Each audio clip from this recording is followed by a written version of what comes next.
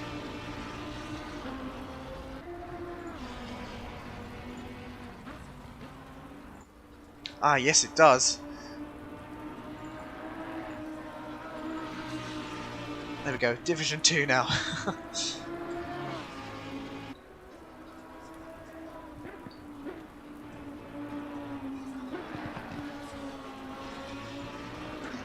And, yeah, this is Division 2. So if you're, so sorry about that banner, which said Division 3. But DeedeeTKU still in P2. Who's going to come across the line now? It is the 181 car of John Jig, currently in P5. The number 9 car now of Sir Jake. Can he put in a lap time? Yes, he does. Puts it into P12. So the only two to set a lap time here, ChemCandy and RMS there.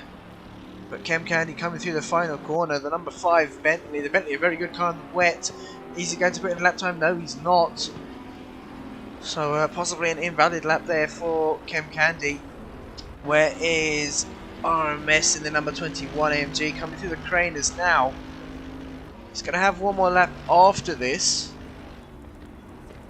to set in a lap time, and he's definitely cutting it close. I believe he was running the McLaren last season, was very, very quick in that. But this season in the Mercedes just can't seem to get it work the way he'd like it to. You never know, the front engine cars are very good in these mixed conditions compared to the mid-engine cars like the Ferrari and the McLaren. They seem to really heat up the tyres much more than the other cars. It seems like the cameraman has got an addiction of zooming into cars. He's changed the camera angle once again. But look at this traffic in the final hairpin. I think RMS may even struggle to get in a lap here. He's gonna have to. I think he's gonna have to sacrifice this lap. Maybe even back off, let the other two go through. But no, he's not going to. That would have been the most sensible thing to do. But I think the Porsche is going to let him through here. And in that case, he should be okay. Into turn 1. Well, I'm not sure here. He's actually put it into P2 though. Oh, and it has been contact. I think that was the... who is that? That wasn't RMS Battle. It may have been. No, it wasn't. It was Sir Jake there coming into contact with RMS. And yeah, not good to see in qualifying. It's not really a race. I think RMS should have really backed out of that. Sir Jake was up ahead and on a lap as well. But Kem Candy returns to the pit, so no lap time set by Kem Candy.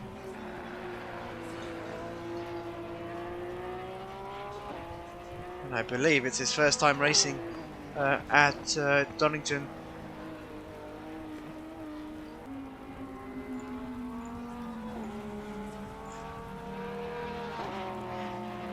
And TFJ still on provisional pole here. He's going to be the next car across the line, the 112 car, the Devil Son in the other Aston Martin.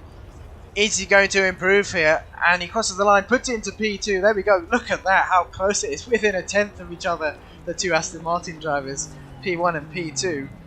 But the number 10 car then of our Mobic crosses the line, sits in P11. Then we've got Milo in the McLaren, puts it into P3, just 4 tenths off there. McLaren is a very good car around Donington, and he's put it on the second row. Where is TFJ at the moment, coming down towards the S's?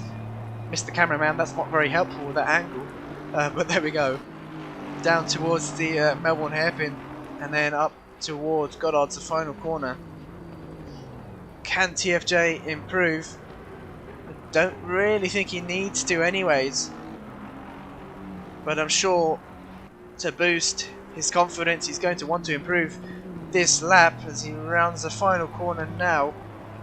What is the 111 Aston Martin driver going to do as he crosses the line now? And it is a huge improvement there for TFJ, 134.2, 7 tenths quicker than the Devil Sign in P2, and there we go.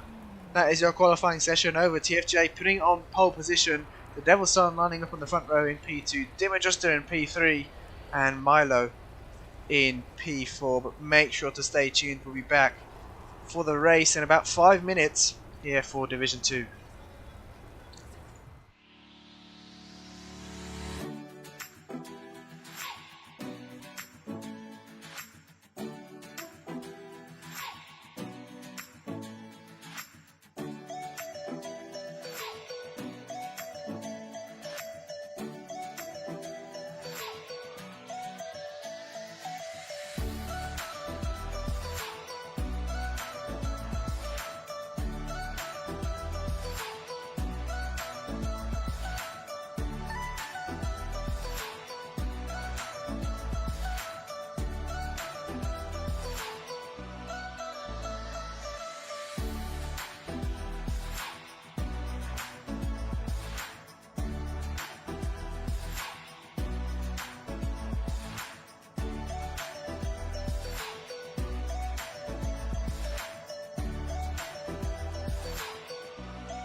So we are on the formation lap, and the track is dry here for Division 2, so an unexpected turn of events now.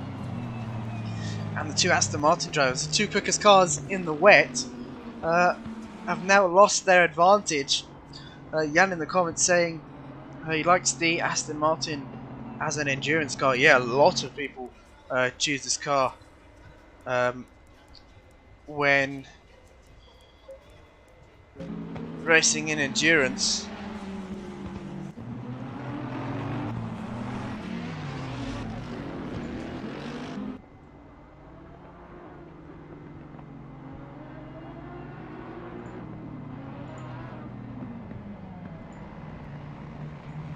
It's quite an easy car and a reliable car. Yeah, and yeah, Jan saying Dimmer gets lucky. Dimmer just hoping for a dry race, and his wish has come true.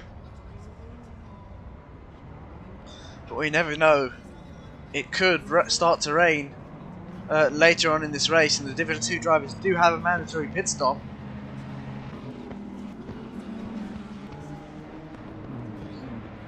And we'll see what the weather does here, but we're about to go green here at Donington for round 3 of the Division 2 race, and we are green. Looks like that is TFJ off to a good start. Dimmer just pulling to the middle of the track there. He's made contact already, and Dimmer just that's not good to see at all. And yeah, I think that's going to be a big penalty there for Dimmer. Just made it 3 wide into turn 1. Even though he's been advised not to, and all the drivers have been advised not to.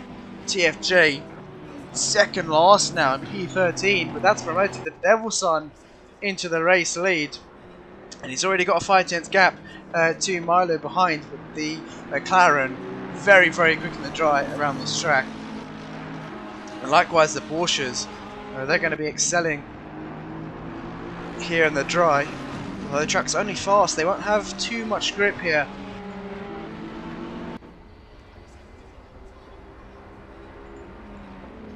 In the early stages of this race, but it may become optimum once we get some more rubber in. And RMS in the AMG now liking these dry conditions. It's really catching up to the back of Milo. He's going to have a look up the inside, backs out of that sensibly, look in the background. That seems to be John Jig having to back out of that move. He's in P6 currently. Legadon in the background, just avoiding contact. Look how many cars we've got here. It's pretty much, what's that, P4 downwards. Yeah, P4. The whole grid from P4 down is battling for one position. And Rambazo, new driver here to the SimZone, having a look up the inside into Redgate, and he's got the job done. I think Kozak tried to hang on there, but he's lost some time. And SwissRoll's now looking for a move here, coming through the crane. There's a bit of door rubbing between the two. Oh, I think I actually might have not made any contact there. SwissRoll's all over the curb as he kept the car together. Big slide there through Old Hairpin, and oh, he's going left and right, but he's managed to keep it together and keep it out of the wall there. But look how many positions he's lost. But great save there from SwissRolls. Is he going to lose this position to Legodon? No, I think he's going to hold on. But look in the background, Legodon's getting swamped here. That's TFJ trying to go for a move. Ken Candy's going to have the inside here on TFJ. Dimmer just already into the pits to serve his mandatory stop. There's no pit window, remember, here in Division 2. But my god, I'm not sure how they didn't make contact there. Legadon was going quite slow after the attempted overtake on SwissRolls, and I got completely swamped. But the drivers at the back of the field here, very clean, very experienced. And that's TFJ down the inside, but oh, Legadon pulls a late move there on Sniff, but he's on really deep, and Sniff takes the position, so thank you for that. Bit of an unnecessary move, but an opportunistic one to say the least. And TFJ later on the brakes through the final hairpin just to cover off that inside from Chem Candy. You can see in the background that's Armobig there trying to make his way up the field. Sir Jake very wide through the final corner. Let's go back to the race lead. The Devil Son and Milo battling out here. The Devil Son, who at the start of the season told me that he wasn't comfortable being in Division 2. Didn't think he had the pace, but look at him now, leading the race here in Division 2. And isn't really having to defend from Milo behind. Milo making a mistake, as we just saw there, and is under some serious heavy pressure here from RMS in the 21 Mercedes just behind. Probably one of the best AMG liveries there I've seen. I think it may be a custom one, and RMS is going to have that look up the inside through the SE. They both left each other enough room, and a very good move there from RMS. Let's see if we can get a quick replay of that. Just got a better run down that back straight, and got later on the brakes there, and it looks like Milo had to give up that position. So RMS now looking to gain some positions, or gain the race lead even. He's up into P2 now. We'll see that update once they cross the start-finish line. And RMS is going to set his sights for the race leader. Devilson has already pulled a 1.5 second gap now to these two behind as a result of them battling. So we go down to this battle. John Jig in P5 holding on. He's breaking away from XmecOnline and Swiss Rolls. Swiss Rolls after that miraculous save is making his way back up the field.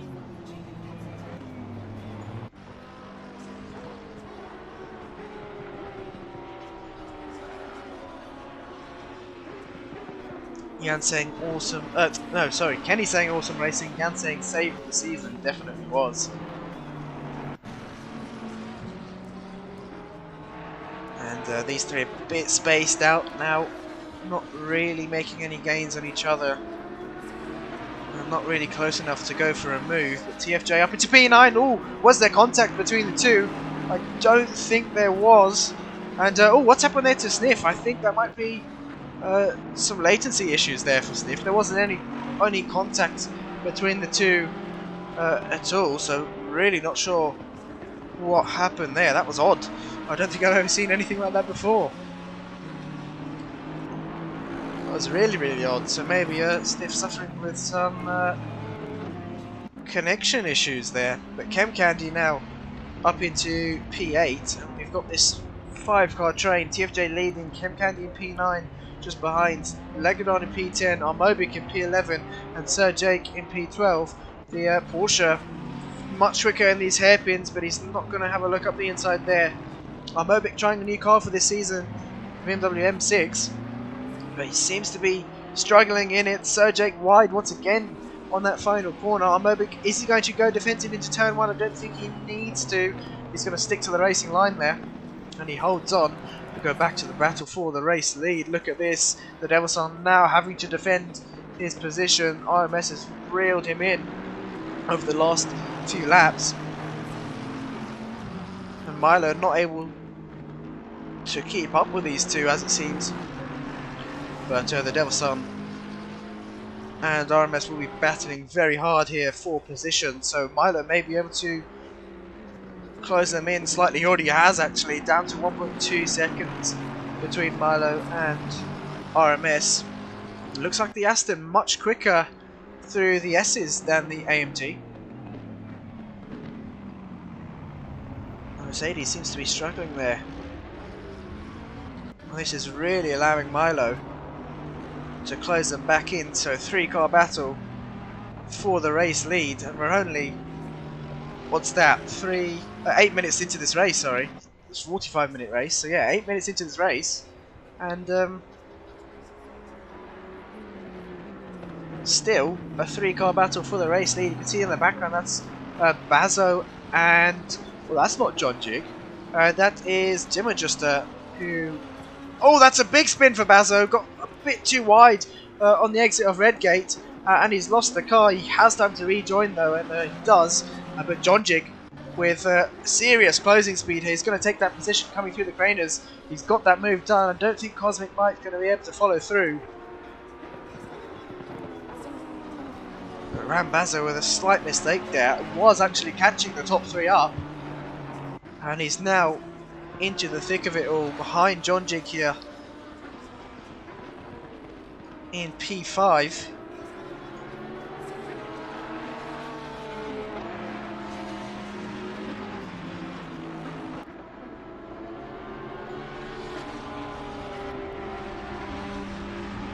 Hoshi's saying that looked a bit off. Yeah, really not sure what happened. I think it was some latency issues between the two. But yeah, nothing. I don't think any fault for either driver. Rambaza with a nice exit there through the S's. John Jig over the grass ever so slightly. We go back to the race lead. Looks like that is RMS now having to defend P2 from Milo. Is Milo going to have a look up the inside? No. Had to brake slightly early there. Saw the McLaren a bit uneasy on the brakes. We saw the same thing in Division 3 with some of the Mercedes. The back end really stepping out under the brakes there. What we do, one reason could be due to the brake bias. But look at that, the exit that RMS got through old hairpin there, door rubbing these two, the Devil Son and RMS. Now, can the Devil Son hold it round the outside? Oh, he's carried way too much speed there. And that's RMS into the race lead, Milo into P2, and the Devil Son losing 2 positions in one corner. After trying to defend against RMS, he carried a bit too much speed and went off the track. But can he fight back here? He seems to have the pace, but it's all about consistency in these races. Track is now optimum, so they will have more grip. But cloud coverage, is still a lot of overcast here. So there's still a chance for rain later on in this race too. And they may even have to pit twice, those that have pitted early, but we shall see. I think it may stay dry. Still 34 minutes left to go, so anything can happen, especially in the UK, which is where Donington Park is located. And you can see there that is Chemcandy fighting for position with Legadon P10 and P9.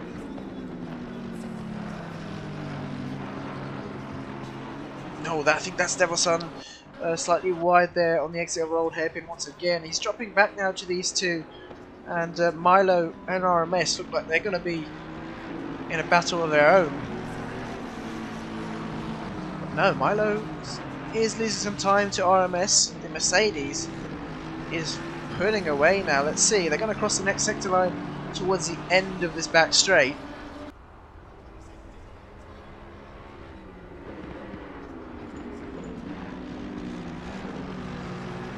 Yeah, Milo's losing some time. The gap's now 1.2 seconds. It was 7/10, so he's lost 5/10 somewhere.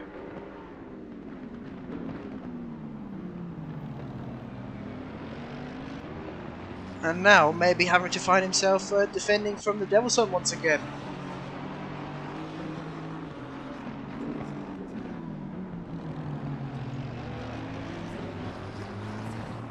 And remember, we do have Driver of the Day voting open for Division 2.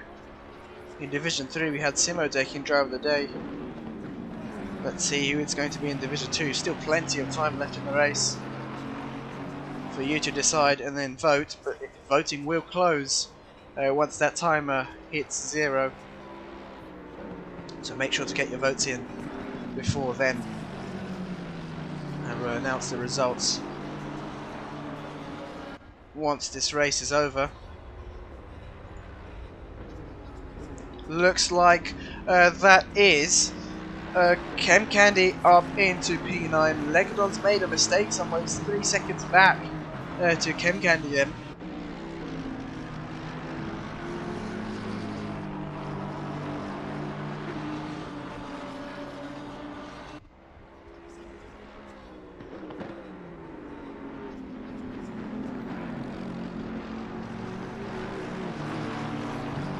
So Chemcandy getting a position, but look at the battle between these two. Milo having to defend, coming down towards Melbourne hairpin against the Devil Son, who's fighting hard to regain his positions that he lost earlier on. But can he do it? Milo, a very good driver, as we've seen from last season as well. Taking a different car this time. It wasn't the Ferrari last season, it's now in the McLaren. But he's going to keep it out on track here. He's not going to pit just yet. You can see that is DeedeeTKU in the background. But he is a lap down, so I think he's going to have to sit behind. Well, not a lap down, he's on a different strategy. So he is going to have to sit behind these two, unless he's got the pace to get past. He's really going to need to be careful. Our Mobic then having to defend from Sir Jake. Sir Jake with a lunge up the inside, but he really backed out of that. He may even be going to the pits. No. So they're going to be side by side then, coming down towards Redgate. And the Porsche backing out of that. We know the M6 is an absolute monster on the straight. But in the corners it's really struggling here.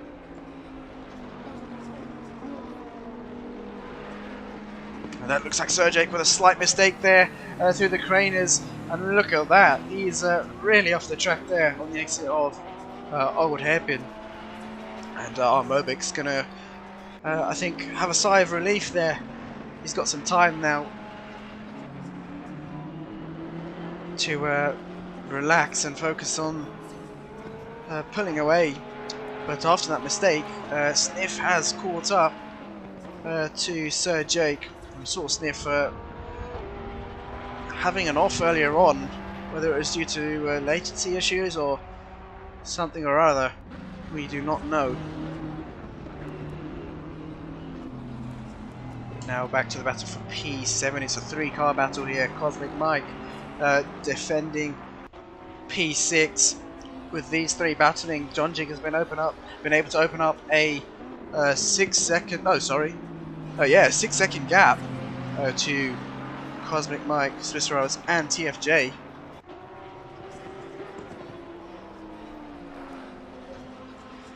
And look at this coming through the craners. Some of these cars don't seem to be that stable going through there. We saw the Porsches, at least Sir Jake's Porsche, a bit uneasy through the craners.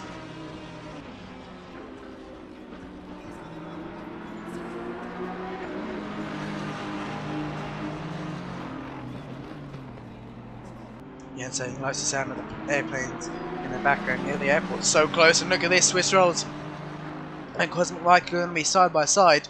XmecOnline is going to have the inside for the first part of the S's. Can Swiss Rolls be later on the brakes? No, he's going to have to back out of that. And has he let TFJ gain that position though? TFJ is going to have a look up the inside, come down towards the Melbourne hairpin, and I think he's going to be later on the brakes. So yes, he is, and he's got the move done. Has TFJ, and I think it was actually TFJ with the connection issues that may have caused that incident. As we can see now, he's jumping all over the place. But Milo into the pits for his mandatory stop. Swiss Rolls is going to dive into the pits, just getting the car stopped in time. It's a very short pit entry here at Donington Park. You really have to compromise the last corner to get it over to the left in time.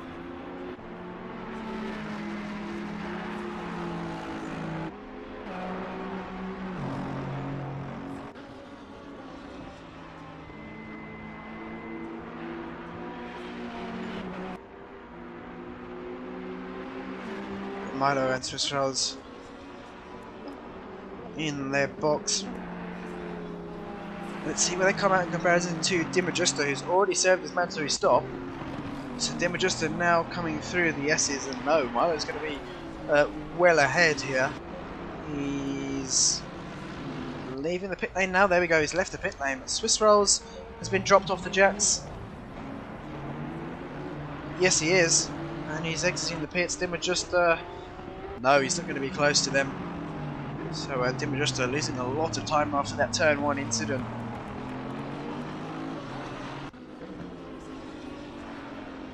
Let's go back to this battle for P5. TFJ not able to get past XmecOnline just yet. Donington, not really the easiest track to overtake. It is quite narrow in some places, especially this last sector where you have these two hairpins, but they're very heavy braking zones.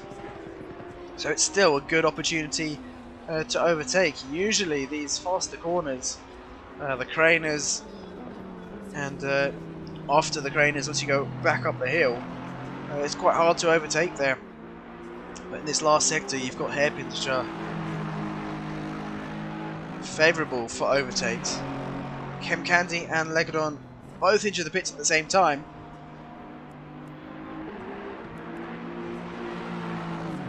But we're currently watching this battle. Let's see if we can change the... let's actually go on board with these two. Let's go on board with TFJ here. And yeah, definitely is latency issues for TFJ.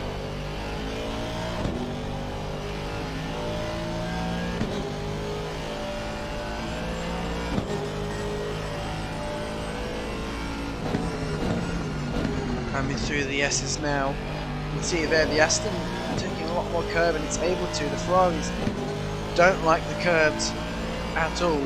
And look how late on the brakes TFJ was. He's not going to be able to keep it around the outside there. He's gone for a later apex, possibly for a switchback. But it hasn't worked, and Mike going very defensive on the inside. That's going to allow TFJ down the outside.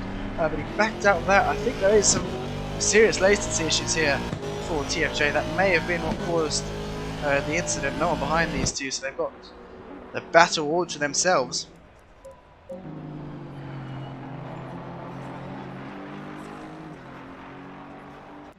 Looking now further down the field,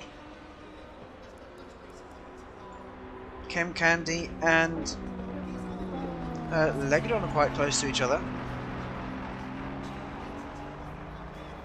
On the onboards on the right hand side of the screen, we've got Candy in the top right and Dimmer just in the bottom right.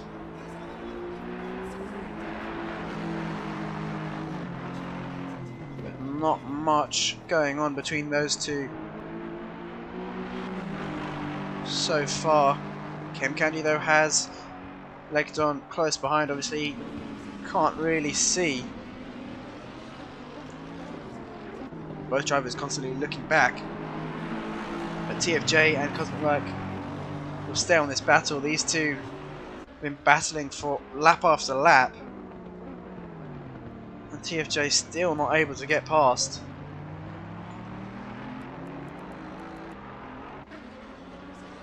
Are any of these two going to pit? Will TFJ go for an undercut here? Let's see, looks like he's going to keep it out on track, so we'll go on board with XmecOnline.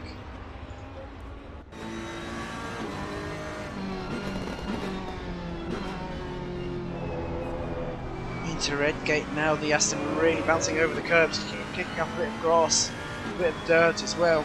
It's not going to help his tyres.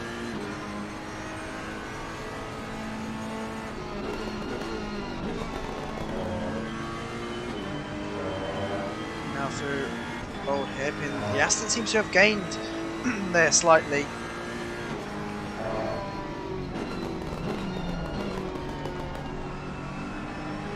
And the Ferrari slightly wide. Is he going to have to defend here? Now coming through Coppice. TFJ had a look, but look how much time he's lost after attempting that.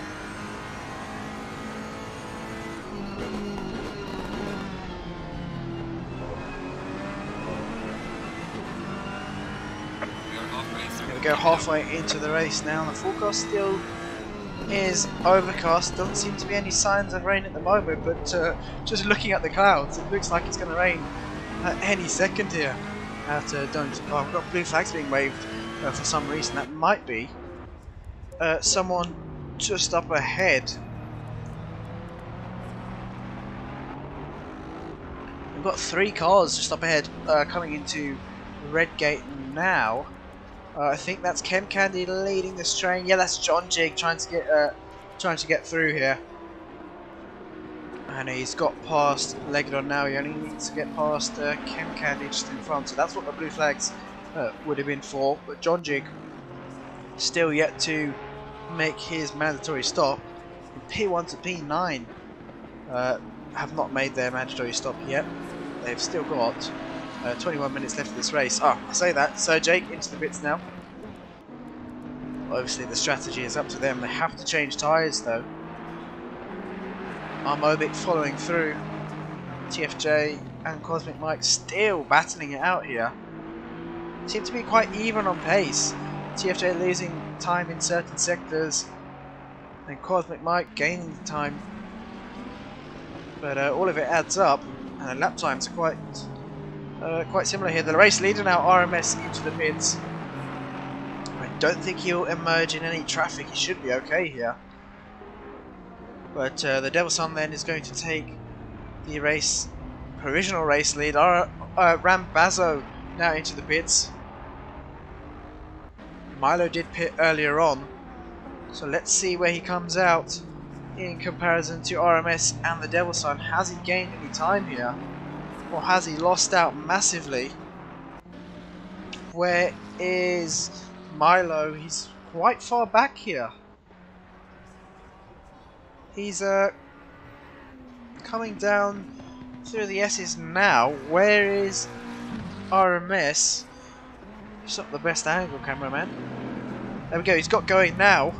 And Milo is nowhere to be seen. He's still coming through Melbourne Hairpin. He's got another corner. He's got Goddard's to go through.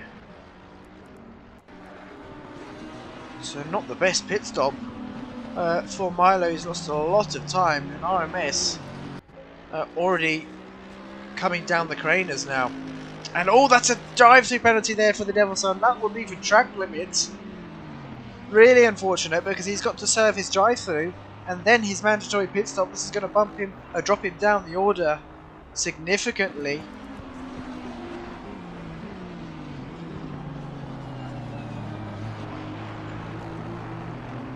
Hoshi saying TFJ should try the undercut. The Devil Sun into pits for his drive-through penalty. Where is TFJ? Well, who was he battling with earlier on? It was... Oh god, I can't even remember now who he was battling with. It was Cosmic Mike, and he's got the position done, so Cosmic Mike has made a mistake somewhere out on track, and he's going to go to the pits now for his mandatory stop. The top two, the Devil Sun and John Jig, into the pits. The Devil Sun will be serving his drive. No, he's stopped in the box for his mandatory stop here, and he served it, but he's still got his drive-through penalty to do.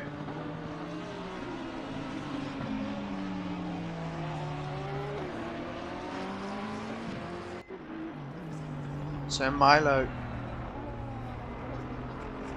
currently sitting in P8.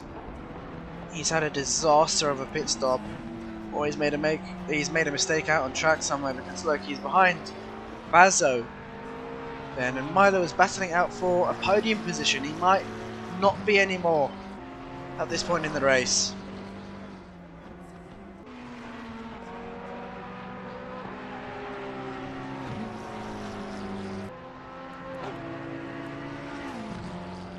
Down to the battle for P11. Legnon and Ken Candy still neck and neck here.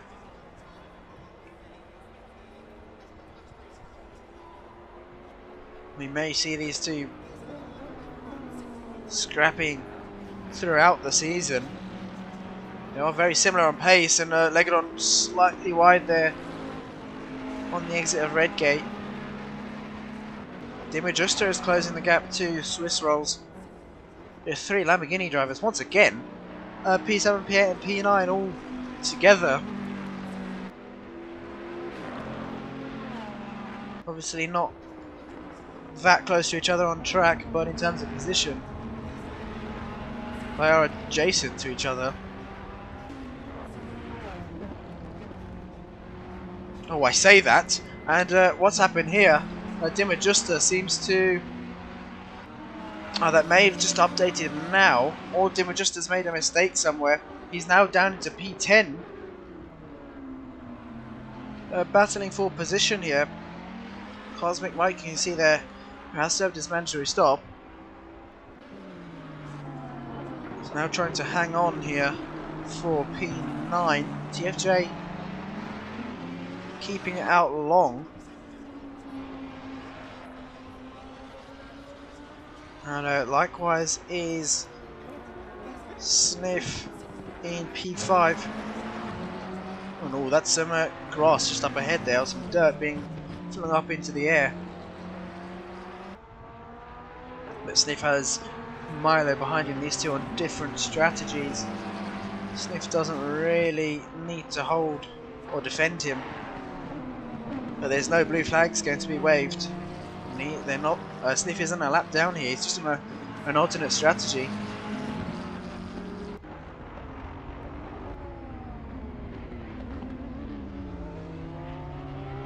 Milo definitely going to lose some time now.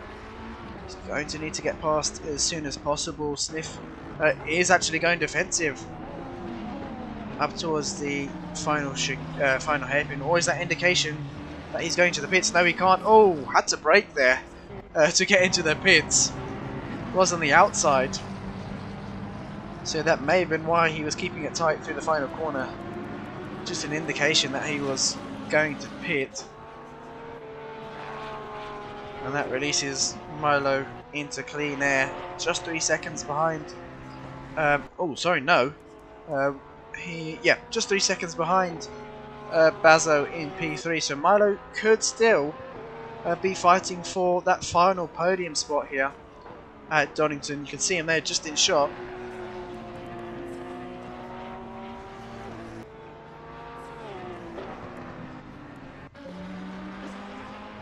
And looks like DeedeeTKU has got past Cosmic Mike then. So Cosmic Mike wasn't able to hold off. Sniff into the pits. Where is he going to come out? TFJ into the pits now as well. Sniff, has he been released? I think he has. He's got going. He's off the limiter now.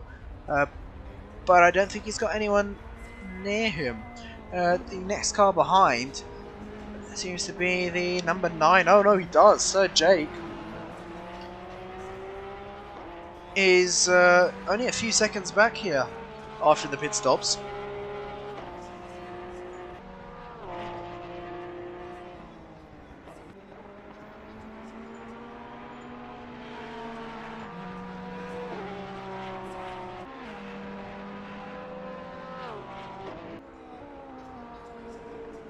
Where's TFJ going to come out? He's got going now. There we go, off the limiter, and he's into some clean air. He's got the 112 car just up in front, so he's behind the DeedeeTKU then in P6. So TFJ will be P6 then. And the DeedeeTKU into P5. Now everyone has served their mandatory stop here.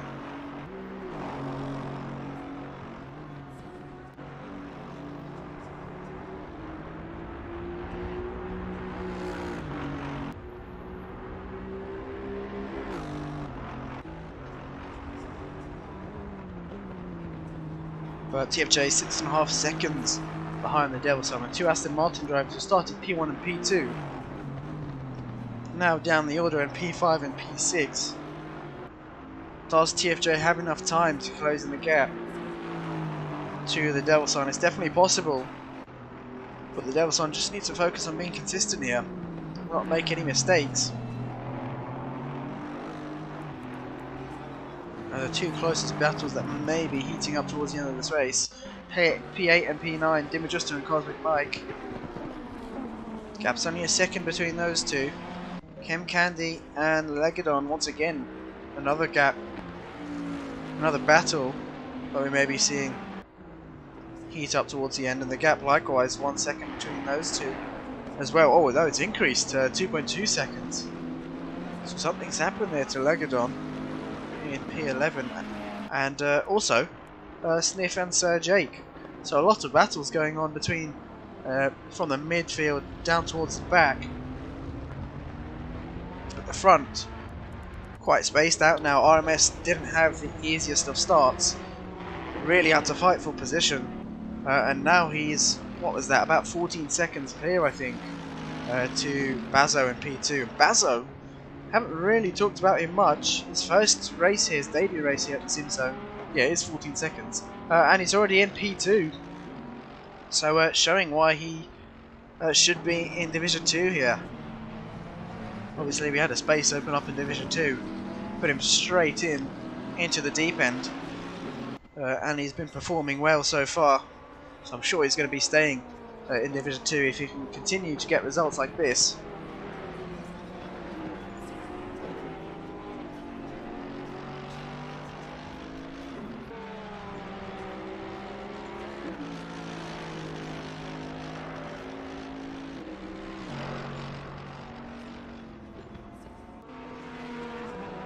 Yeah, it doesn't seem like there's any signs of rain. As we are approaching the final 10 minutes of this race. If you haven't done so already, make sure to vote for your driver of the day. There should be a link in the comments. It should be pinned as well, so you see it at the top of your feed in the comments then.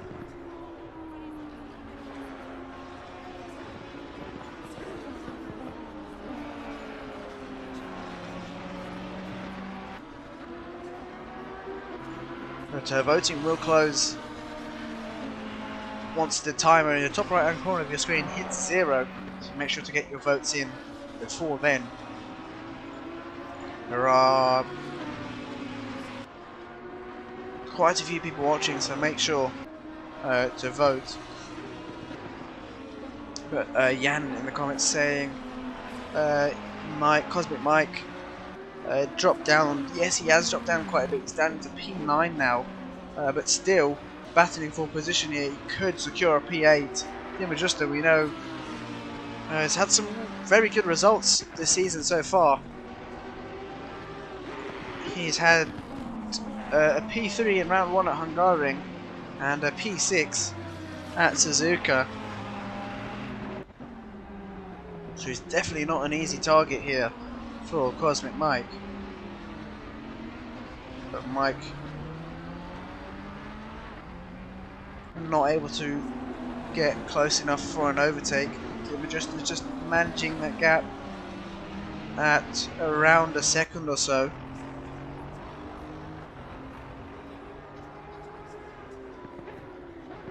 But it's actually increased.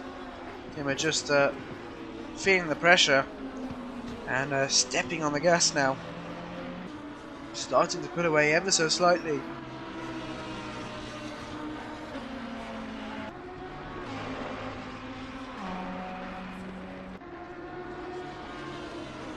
Sniffing P12 is opening up the gap to Sergej as well. Milo into P2. So what's happened there? Rambazo has had a mistake somewhere. Is that John Jig behind him? Yes, it is. So Bazo has made a mistake somewhere. We saw him with a mistake early on into this race, and something must have happened to him once again. John Jig is within a second here. Could this be a possible podium for John Jig?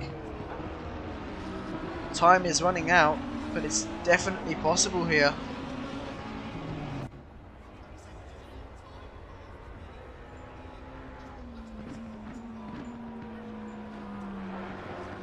Come up towards Redgate for the 24th time.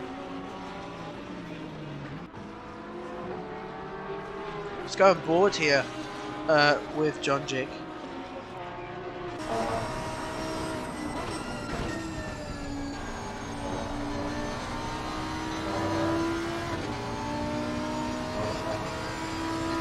As you can see, they're very close to his last lap in terms of his delta.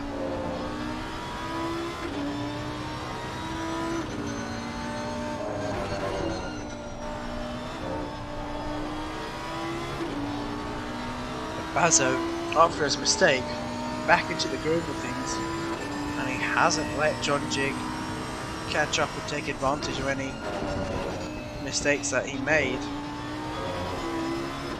Lamborghini really bouncing over those curves.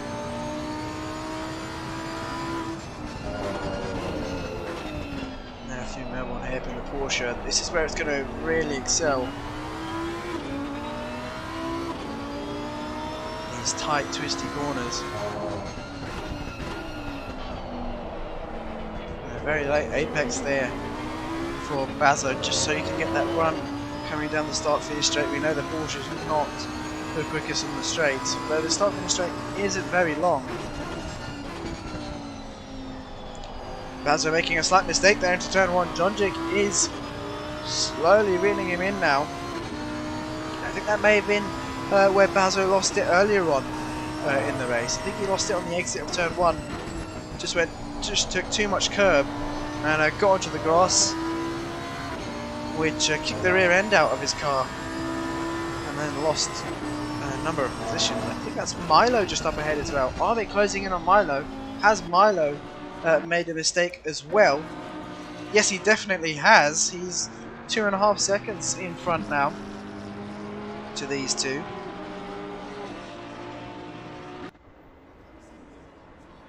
Just 5.5 minutes left for this race to go. We could see a potential 3-car battle for P2.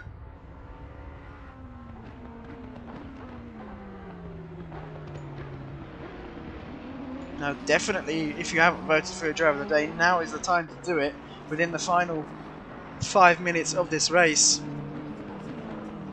Jonjik dropping back slightly now. Milo can't afford to make any more mistakes. You see there Bazo's got his headlights on. Let's see the deltas. So Bazo is 1.5 seconds behind Milo, and Jonjik is around 1.5 seconds behind Bazo as well. So neither of these drivers able to go for any overtakes yet.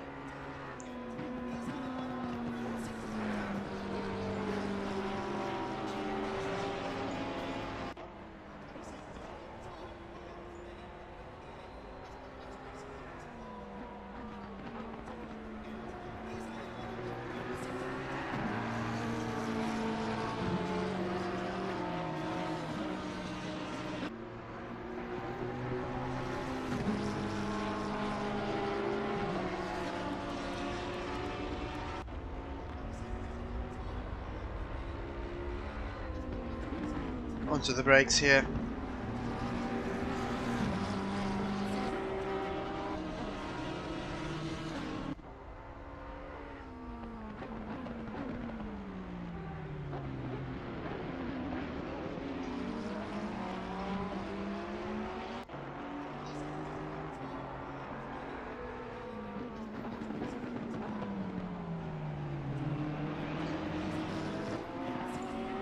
Here we go. Milo coming down to turn 1 has lost a lot of time here. Bazo has closed the gap to within a second. Jonjik not able to keep up. He's dropped 2.5 seconds back to Bazo now. So it's down to a 2-car battle for P2. Milo, after not having the best pit stops, regained some positions.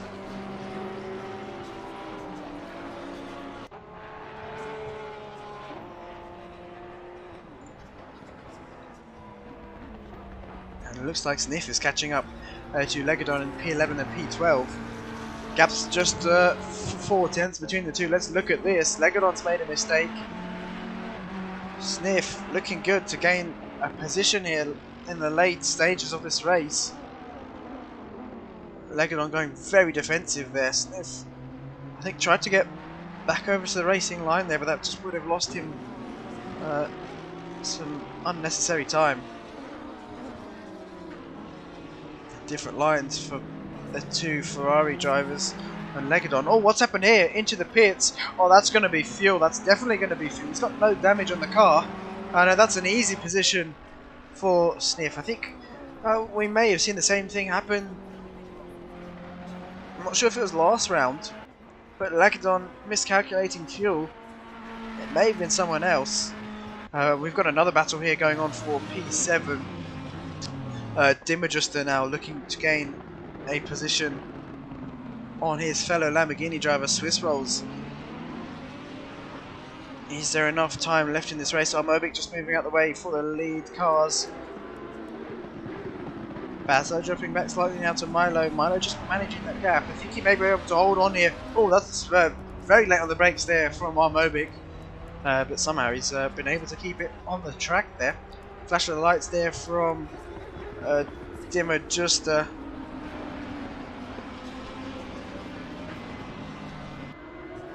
Maybe saying hi because he knows he's on the stream.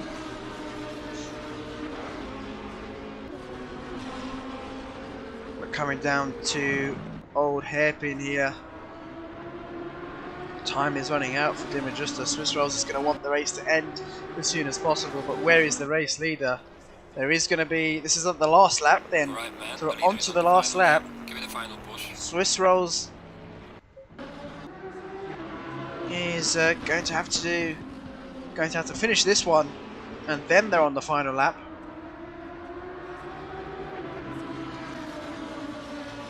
I'm sure Swiss Rolls is going to be defending for his life here. That's all he needs to do.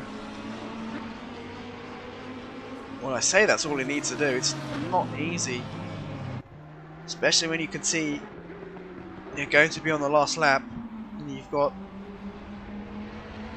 DeedeeTKU very, very close behind.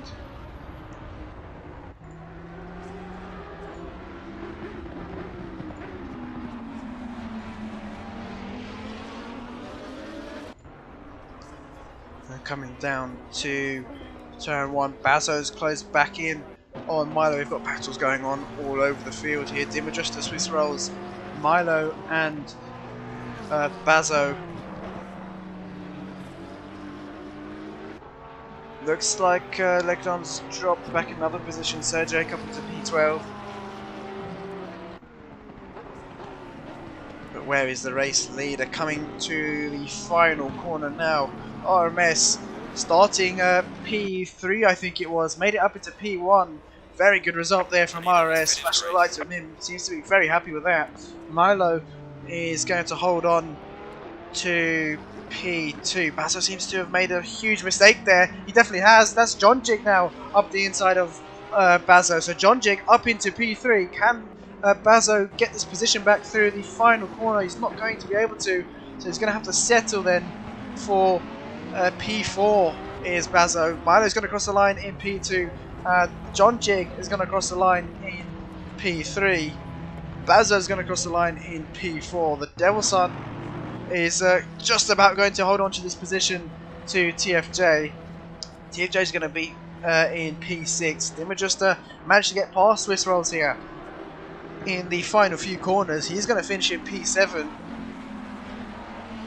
Swiss Rolls rounding off the final corner is going to finish in P8. Cosmic Mike, where is Cosmic Mike? Rounding off the final corner, he's going to finish in P9. Armobic there is going to cross the line in P14.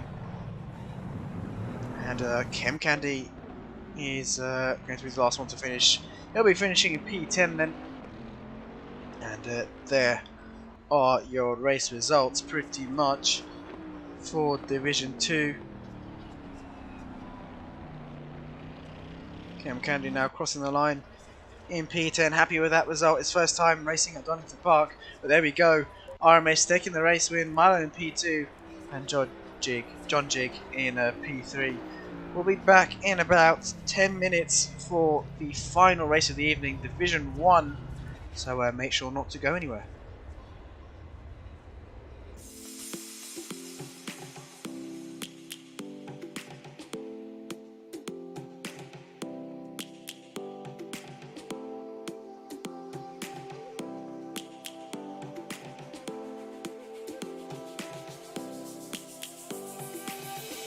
Lions roaring in the morning sun, searching for a longer day. People feeling like the light has just come. We must never stop the way, yeah. Birds jumping and I hear my name, grasping into life. Life is happy but it's so insane. We must merely make a start. Savannah,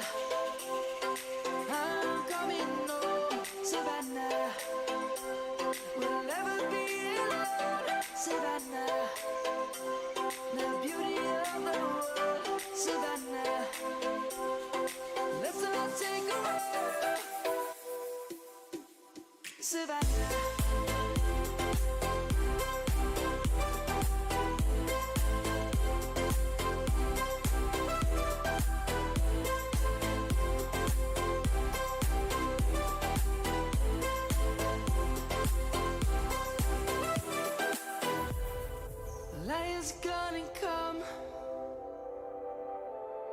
The birds have just begun. We will always take a stand for the people, for the land. Let's go back to when we were young. For the animals we stand. Let's go back to when trees were swung. Kids across the land. Savannah, I'm coming home. Savannah, we'll never be alone. Savannah, the beauty of the world. Savannah, let's all take a walk. Savannah, I'm coming home. Savannah, we'll never be alone. Savannah, the beauty of the world. Savannah, let's all take a walk.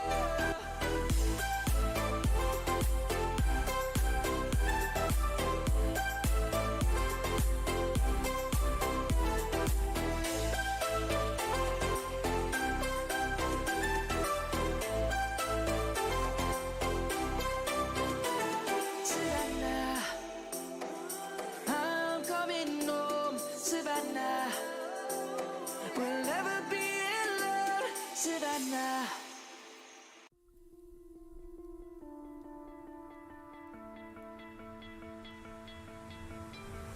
You stole my heart of gold after my silver soul.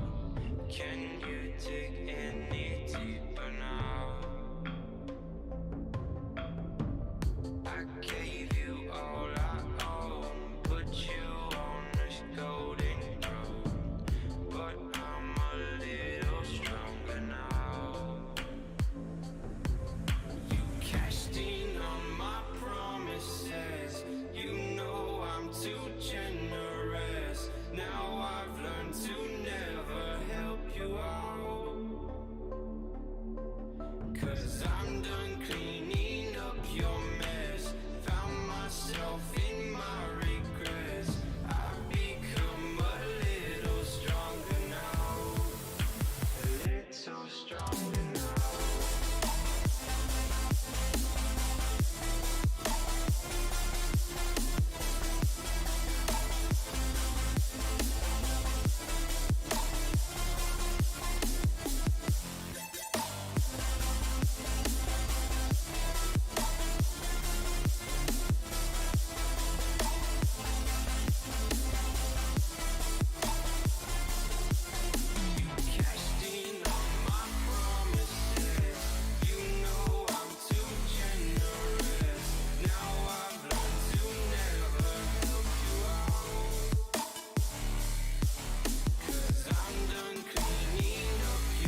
You always want what you can't have, and while you have it, you can. Still, my heart, the moment I laid eyes on it.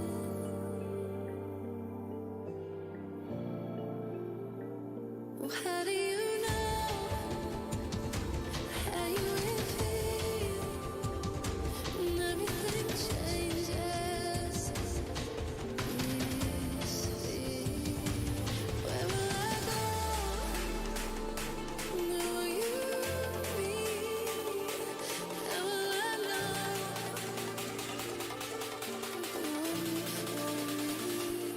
How do you know? How do you know?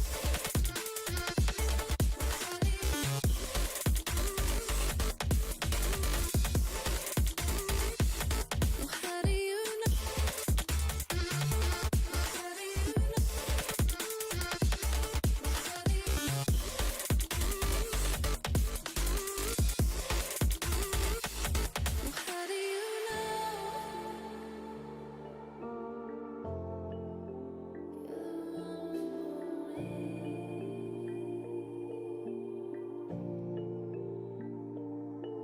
You always want what you can't have, and while you have it, you can.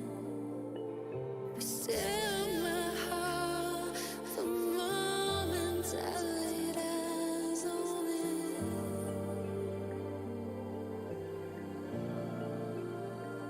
Well, how do you know how you will feel when everything changes? Where will I go? Where will you be? How will I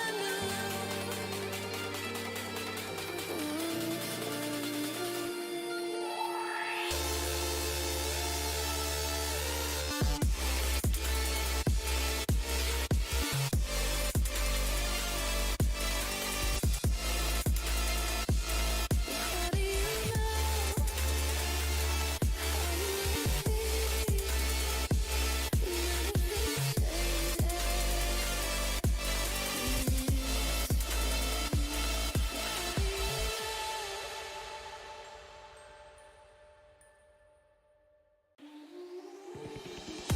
There was a time when you had me falling to the ground, like a king without a crown. Whoa, why you make it hard? Don't let me down. You might as well be lost, but I'm found. I'm waiting for your love. You just keep me hanging on, and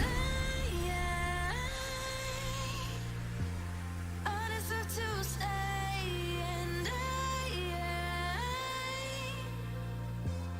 I'll find my way. Just know you're not alone, 'cause I'm your home. I wanna be with you always. Know you're not alone, 'cause I'm your home.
was wrong. Guess you got all you wanted. Yeah, I don't know why suddenly you're gone.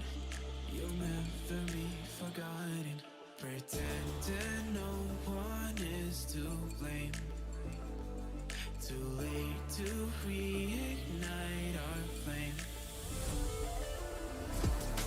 How did I not see you running? How did I get behind? How did I not see this coming? Guess all you left me wrong.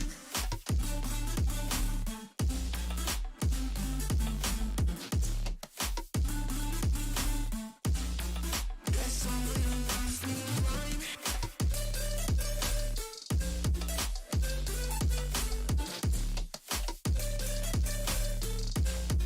Guess all you left me wrong.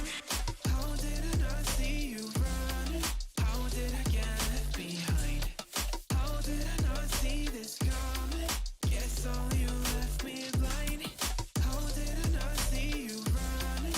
How did I get behind? How did I not see this coming? Guess all you left me blind.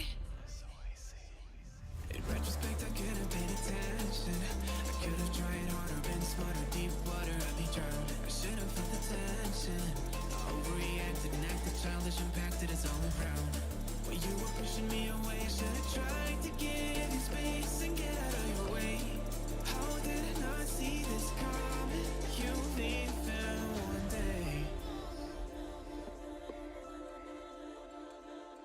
Pretending no one is to blame. Too late to reignite our flame. How did I not see you running? How did I get behind? How did I not see this coming? Guess all you left me wrong.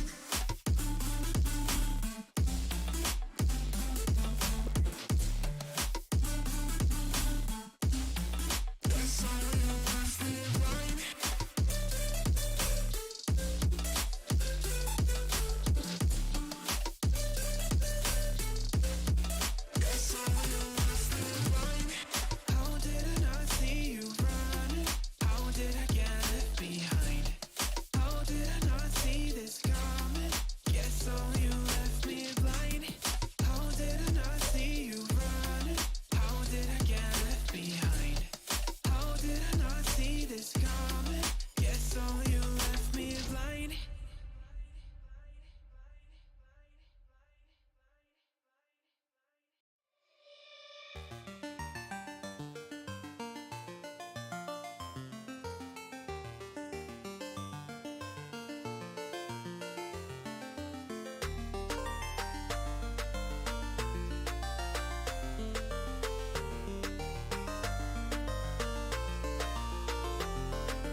Here we go then, we're 5 minutes into this qualifying session for Division 1.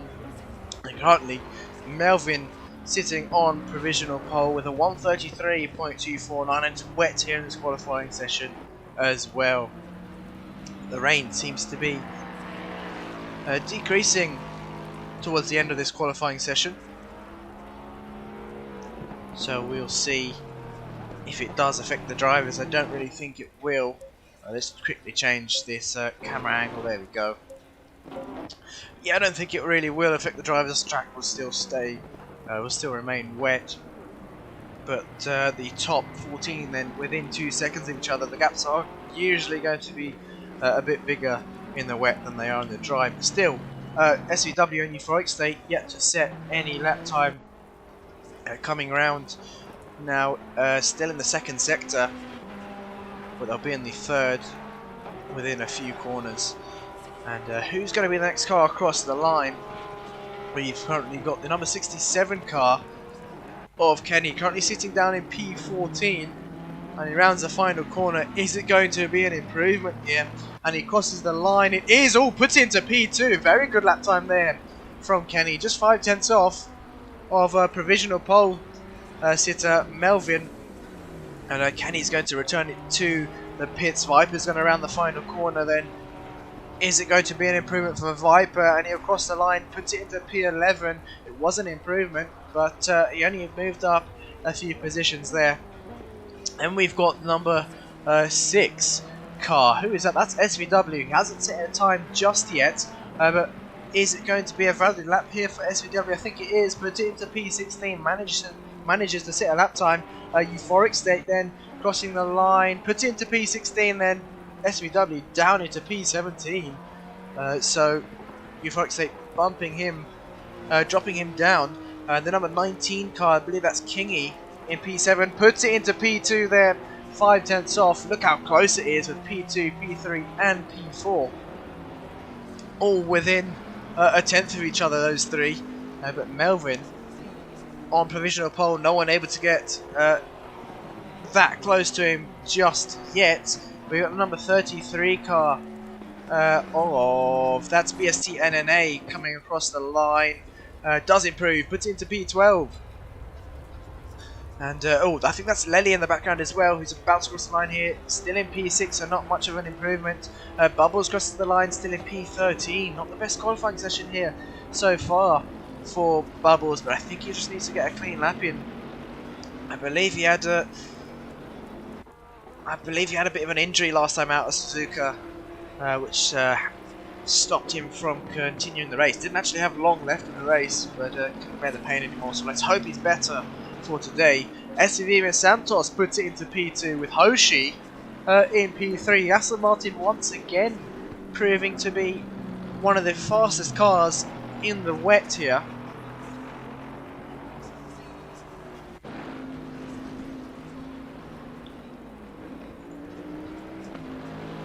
And only 3.5 tenths off is Hoshi. I'm sure he's going to be able to find some more time here.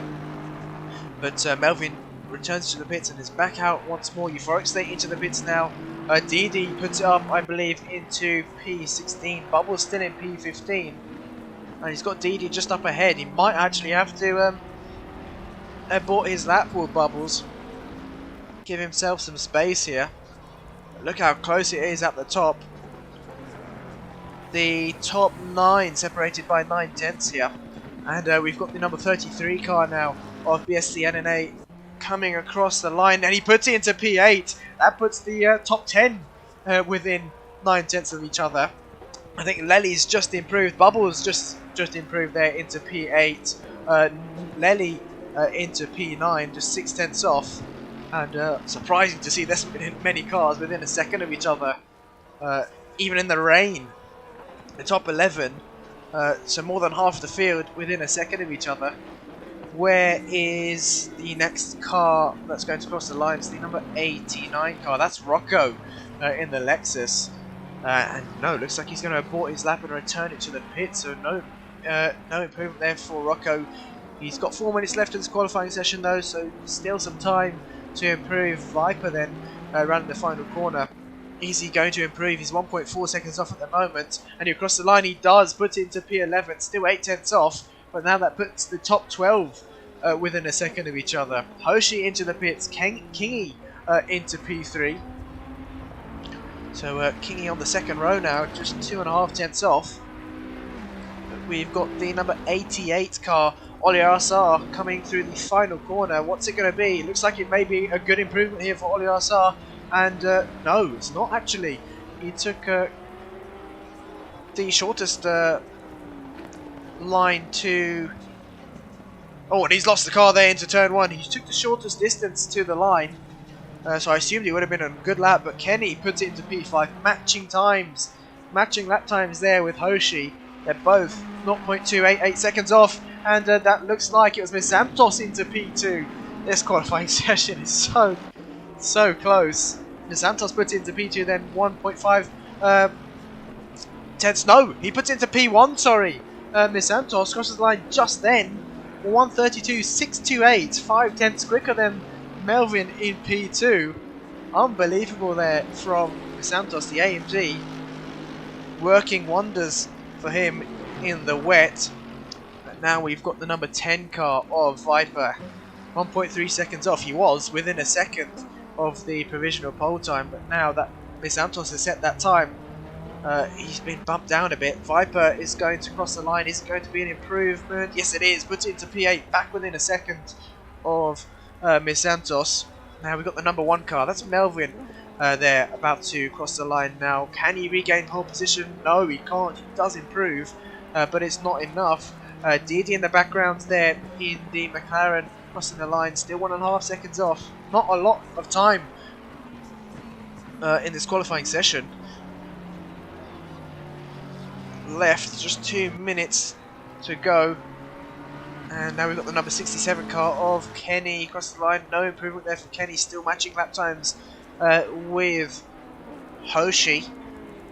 And now we've got Lely, the other AMG here out on the grid. 2 Mercedes here on the track. Is he going to cross the line and improve? No, it's no improvement there for Lely. Still on the second row though. And I believe that was the 46 car of Bubbles crossing the line as well. No improvement for him. Sits in P10 currently. Then we have the number 5 car of Baptista. Down in P13 is Baptista. And the number 19 car of Kingy now. Will he improve? If not, he's got one more chance, one more lap to do so. He rounds up the final corner now. What's it going to be here for Kingy? I think he did improve slightly, I'm not sure. He's still in P4 though. 7 tenths off. So now we've got the number 62 car. Where is the number 62 car?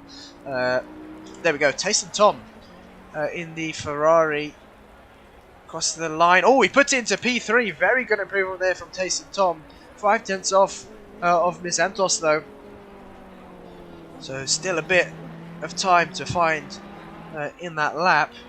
Now we've got the number 67 car of Kenny. Seems to have some traffic in front. That's ORSR. But no, it's not going to hinder him on this lap. Can Kenny improve here? Over to the final corner. Oh, very late on the brakes there.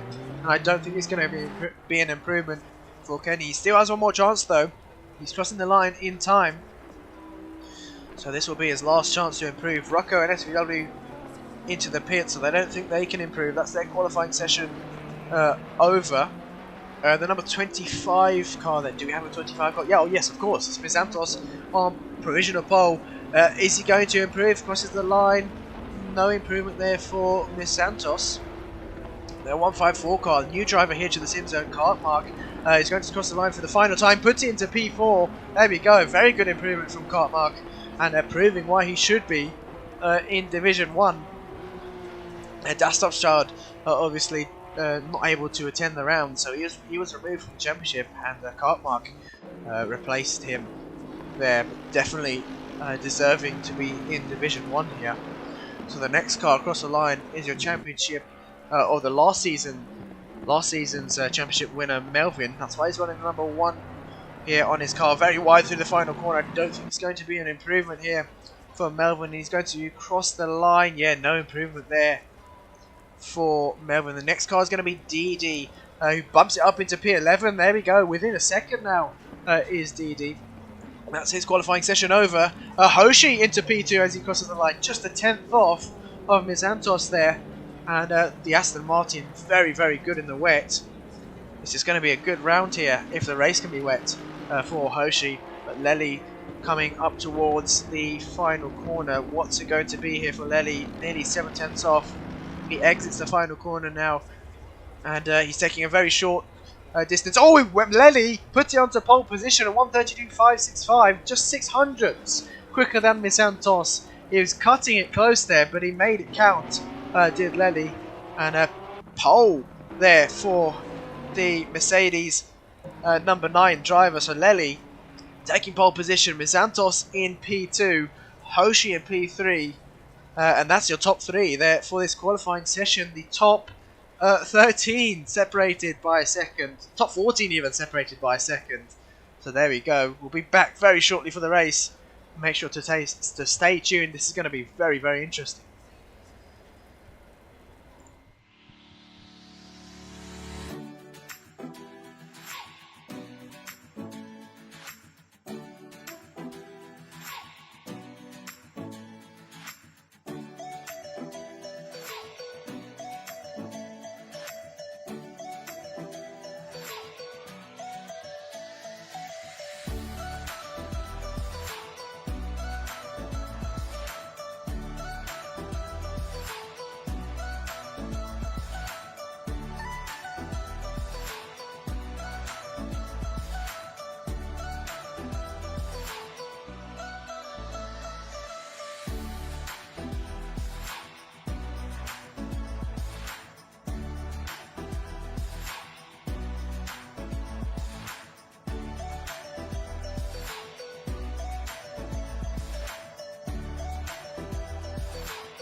We go then onto the formation lap for Division 1, and the track is actually dry here at Donington Park. Exactly what we saw in Division 2.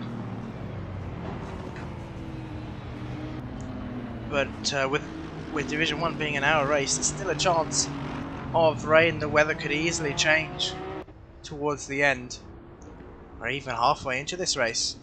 But we do not know. The drivers are going to be lining up side by side now, and we did get to mention the driver of the day for Division 2, so let's quickly check that out. It was, there we go, Cosmic Mike and Bazo tied for driver of the day here for Division 2. There will be voting for Division 1 once we start the race, so make sure to vote for your driver of the day then as well.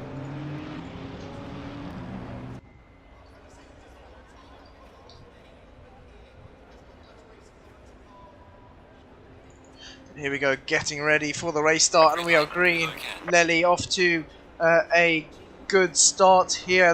Both AMGs lining up on the front row. Let's see if we can get that different camera angle. There we go. And Lely secures and holds on to P1, but that's Miss Santos wide on the exit of Red Gate. Is he going to be able to hold on here? Hoshi's going to have a look up the inside. Oh, that's someone off into the wall there. That's BST NNA, I think. No, it's not BST NNA. Is that Nino even? Or is that Euphoric State? Looks like... no, I'm not sure who that was. Yeah, I'm really not sure who that was. It may have just been some lag there. But Lely leads the race, and Santos is now having to defend his position against Melvin, who's up into P3. Hoshi's lost a position here. The Aston not seeming as quick as it was in the wet. And oh, it's Cartmark who lost the car there. I don't think anyone came into contact with him. There's no damage on the rear of his car, but he may have lost it on that curb. We've seen the Porsches lose it even in Division 2 on that exit curb of Turn 1, so I think that's where he's lost the car.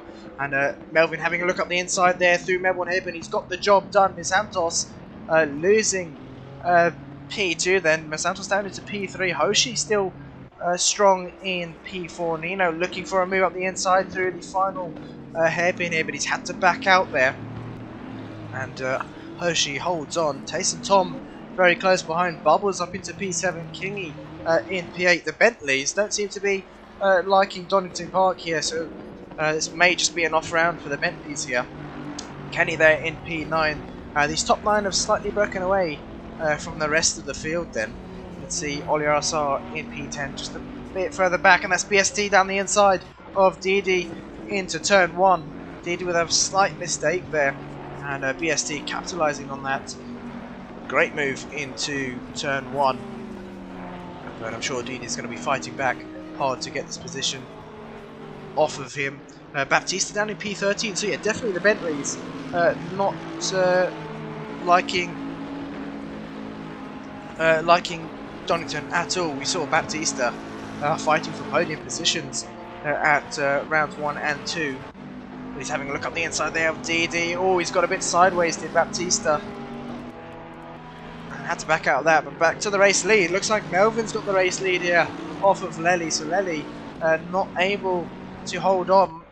Melvin seems to be quicker in the wet than he is in the dry. The AMG's probably quicker in the wet here at Donington, but that is Nino Tobin down the inside of Hoshi. Hoshi's slightly wide there through Melbourne Hairpin. He's going to lose a number of positions. Can he defend his position against Bubbles there in that Bentley? And yes, he does, but Bubbles is going to have a better run coming down the start-finish straight. He's got Kingy very close behind though, so he needs to be careful. But I don't think Bubbles is going to have a look up the inside into Turn 1. Oh, he has a late look there, and no, has to back out of that. Hoshi defends the inside very well, and Tayson Tom up to P5. Likewise, after that mistake from Hoshi. So a very, very clean start to the race, and very, very hectic for some of these drivers. Look at that, Nino Tobin trying to go round the outside here of Miss Santos, not able to get the move done just yet. Nino really applying the pressure, but needs to be careful not to make any contact as we go down the straight now.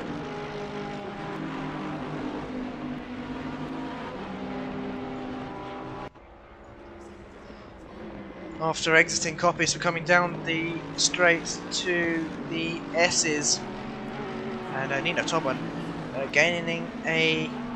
No, sorry, not able to get that move down on Miss Santos. Taysom Tom is very close behind though. Taysom Tom and Nino, a bit of history between these two in Division 2.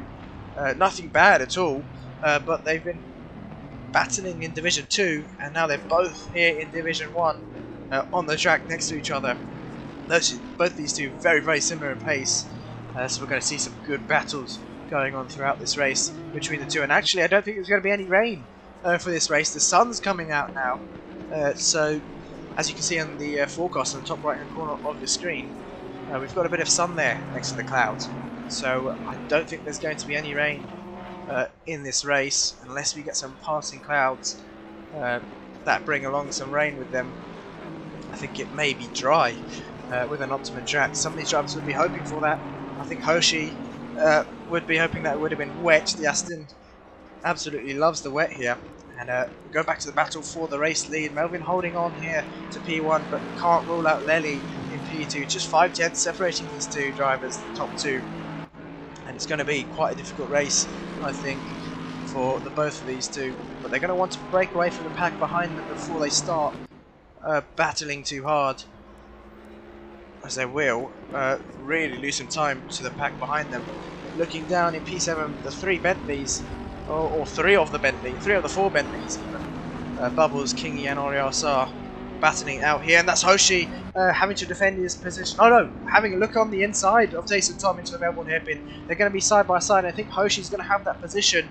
They're going to have to leave each other just enough room, and they do. Hoshi's going to be on the outside then for the final corner. And I think Taysom Tom may be able to hold on here. They're still side by side, and they're going to be side by side once more on the start finish straight. No, Taysom Tom just manages to stay out ahead, but these two battling has lost them some time to the two Bentleys behind.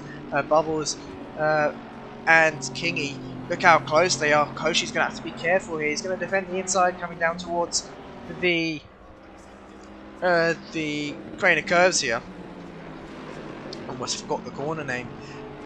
But the two Bentleys, you definitely don't want to be seeing them in your rear view mirror. One of the biggest cars, biggest and heaviest cars out on the grid at the moment. You can see the size comparison. Look how huge that Bentley is compared to the Aston and the Ferrari. But now three of them in their rear view mirrors. You don't want to be seeing that at all. Bubbles really applying the pressure now. Hasn't really got any room to go past. Can he get it done at the end of the straight into the S's? It's a risky move and he's run wide there. He's going to lose some time. I think that opportunity for a move has gone out the window there. So he's going to have to settle there for P7. The gap at the top has increased to 1.6 seconds. And we'll look further down. Deedee having to defend P11 from Baptista. The Bentley really closing in on him after the S's. Deedee going defensive into the Melbourne hairpin. And I think it's just going to hug that hairpin as we go around. So very tight line there from Deedee. And I think he may have to go defensive. No, he's going to settle for the racing line here through the final corner. And we'll go back to the battle for P3. Nino still can't get past Miss Santos here in P3.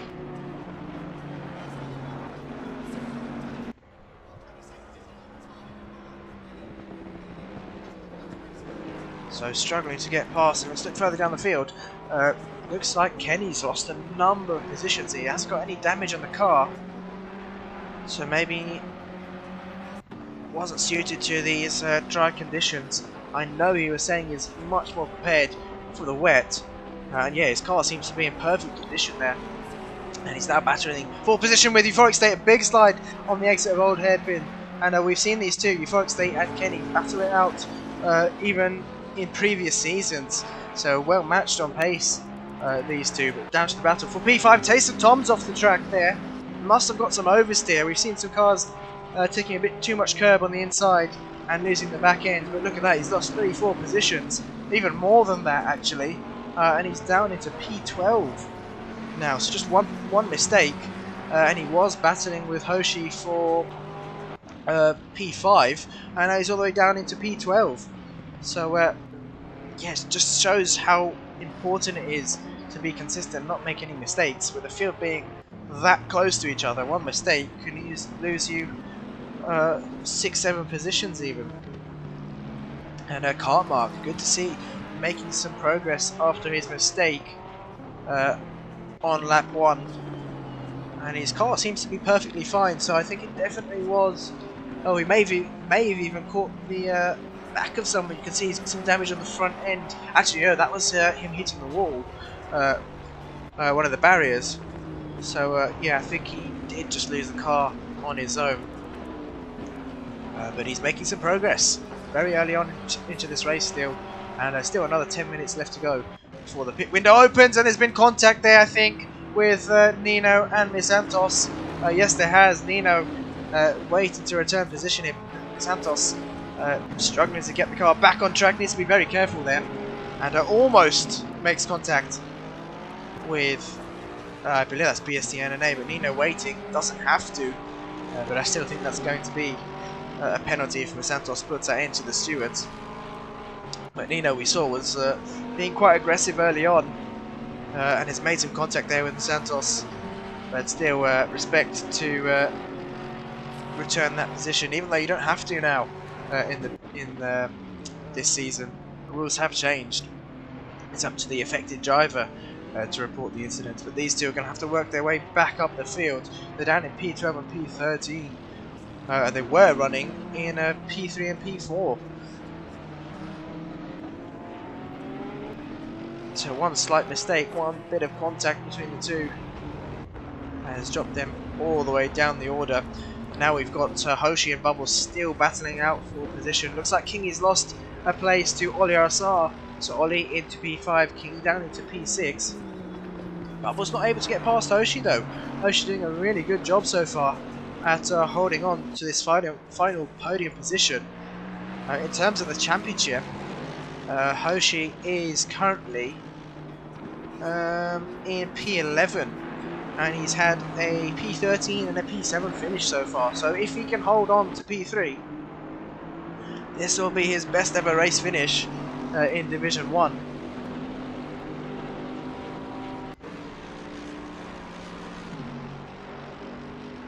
But Kingy currently leading the championship on 105 points, followed by Viper and P2 on 78, so a 27-point difference between those two, and Mizantos on 78 points as well. But he's currently down in P12 in this race, and Viper... oh no, Viper's in P17. So the Ferraris all the way down the order there. Not really liking Donington Park. The highest running Ferrari currently, Tasting Tom in P10. But look at this, Hoshi having to defend quite heavily. He's kept the car in the middle of the track, coming down towards Redgate, but was too far to get that move done. So Hoshi's going to take his normal racing line there. But he's going to be checking his rear view mirrors very often as we come down through the crane. There's the gap at the top, still 1.7 seconds. So Lely sticking with Melvin slightly. I know they were within a second of each other, but the last time we looked at their delta it was about 1.6, 1.7 seconds, so it hasn't increased since then.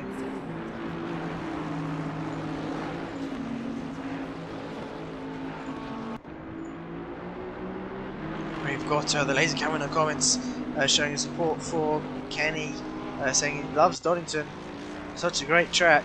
TFJ saying showing his support for Hoshi and Tasting Tom.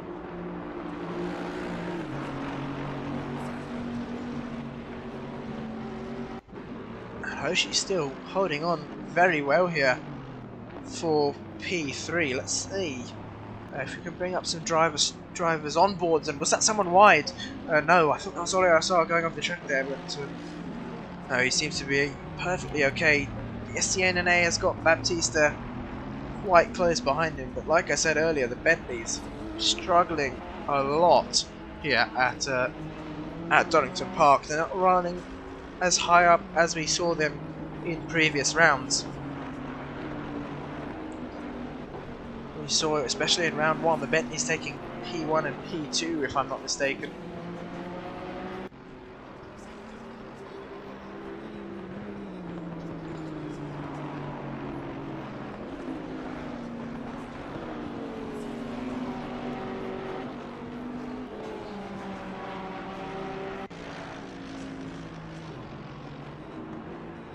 BSC facing some heavy pressure now from Baptista behind.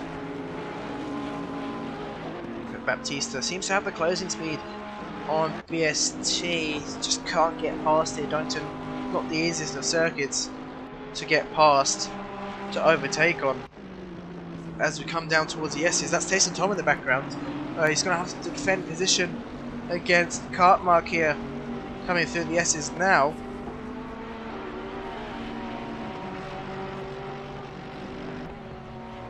Can Cartmark get this move done into the Melbourne hairpin? Has a little dummy down the inside, but hasn't really affected Tayson Tom. Oh, I think I may have spoke too soon there. Tayson Tom a bit wide on the exit of the Melbourne hairpin, and he's going to move back over to the racing line. No, he can't.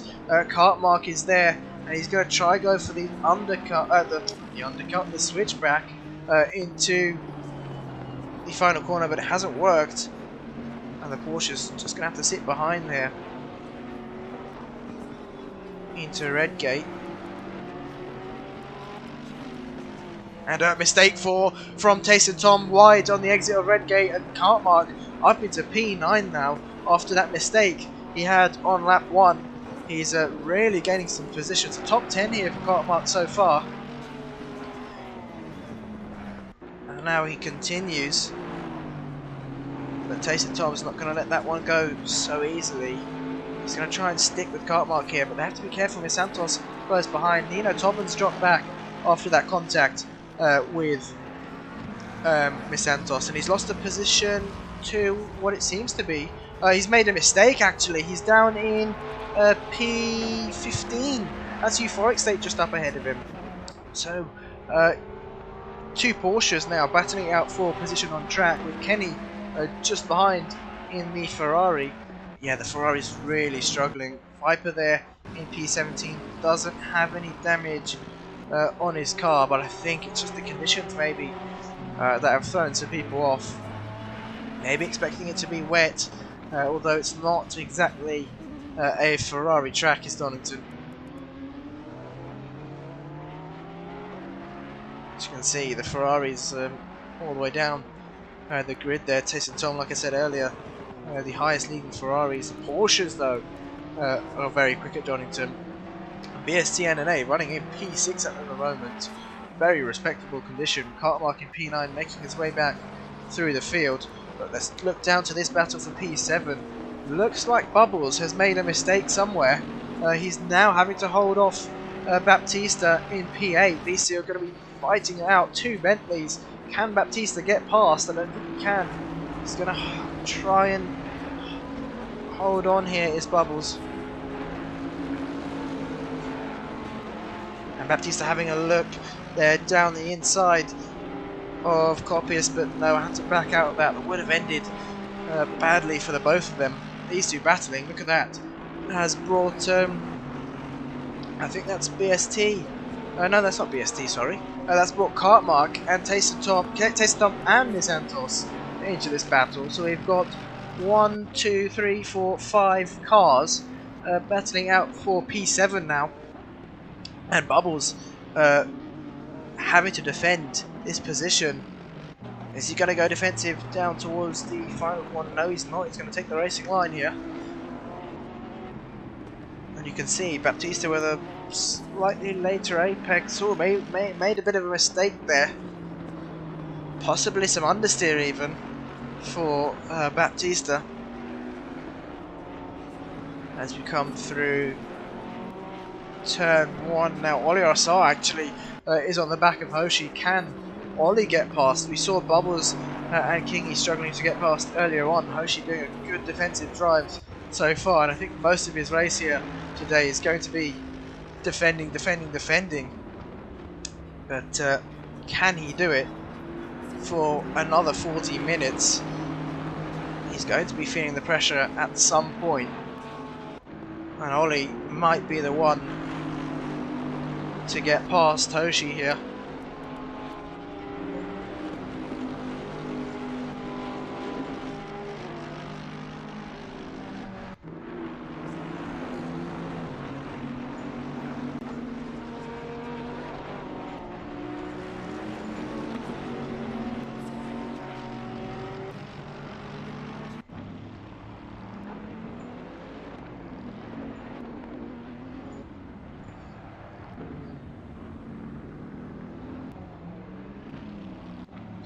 Now, currently, Bubbles has broken away slightly from Baptista. Baptista's made a mistake. He's lost positions to Misantos and Cartmark. He's gone very deep on the brakes there through the final corner. And, oh, what's happened to Cartmark there? He's pulling over slightly. Yeah, really not sure what's happened there. I think he may have wanted to go into the pits. He did put his signal on. But the pit window not opening yet, and it will open in about 5 seconds now. So if Cartmark wants the pit, it's going to have to be on this lap. There we go, pit window is now open.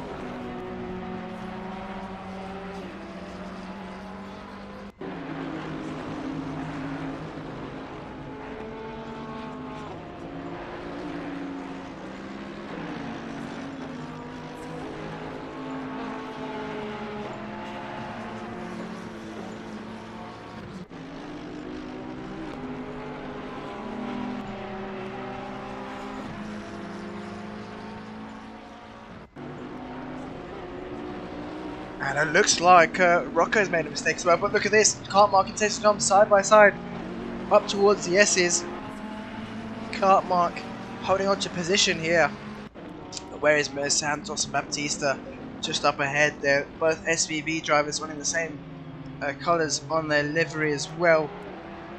So now it's P10, P11 and P12 battling for position. Euphoric State into the pits, SVW into the pits for their mandatory stops.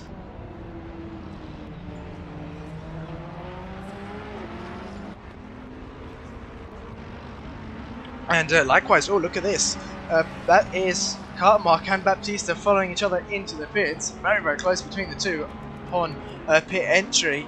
And look at this, Oli Arasar managed to get past Hoshi here.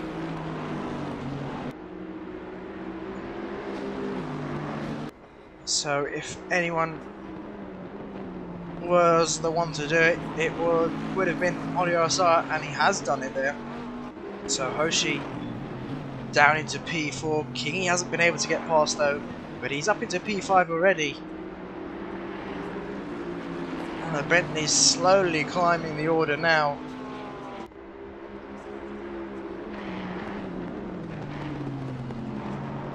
Let's try and switch the camera angle here. There we go.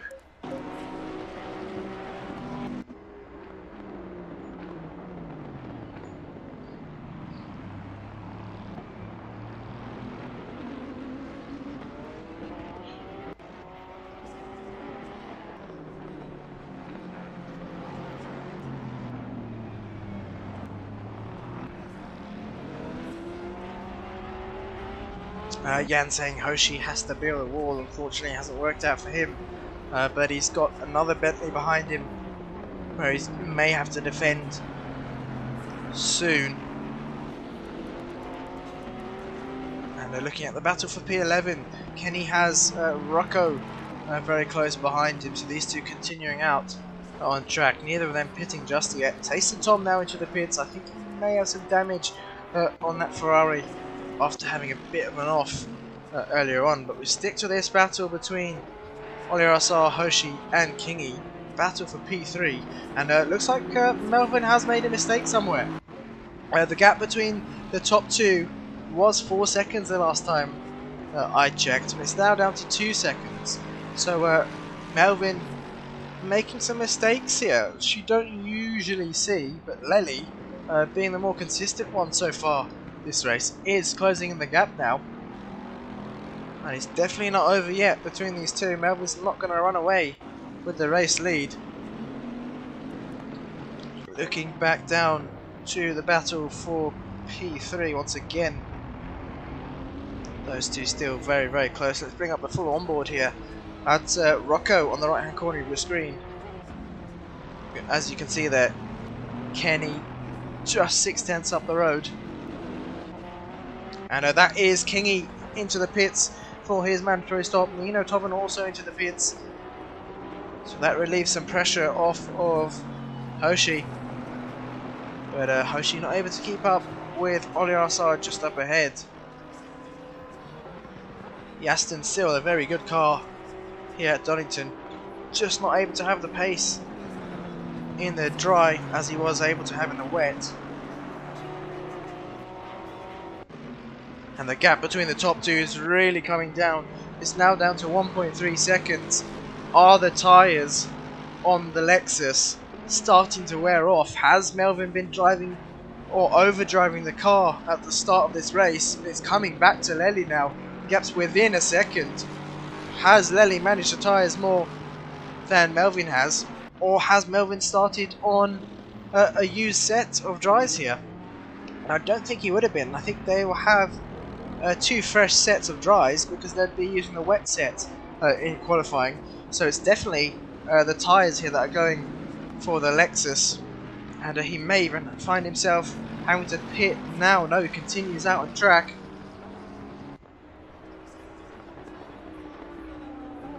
And looks like Rocco not as close to Kenny as he was before. Rocco's made a mistake somewhere. He's now 5.5 seconds back. Oh, Melvin very sideways there on the exit of turn 1. That may have been where he's been slipping up in the previous laps. But you can see the gap now 4 tenths between the two. It's extremely close. Can Lely retake the race lead here? Lely, as we saw, taking pole position. And he's looking to regain the race lead. But a bit of a wiggle there for Lely. Seemed like the back end stepped out ever so slightly and the Mercedes is coming back to him. Obviously Lely, driving the Bentley last season, wasn't really accustomed to the Mercedes, but he's got used to it.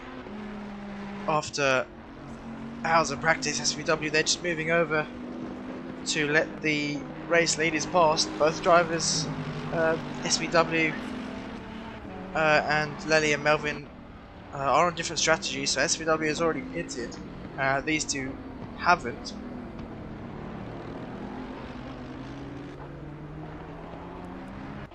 So Rocco into the pits after a slight mistake somewhere, I believe. Both these two still keeping it out on track. Could Lely go for the undercut here? He needs to time it right so he doesn't come out in traffic. And I reckon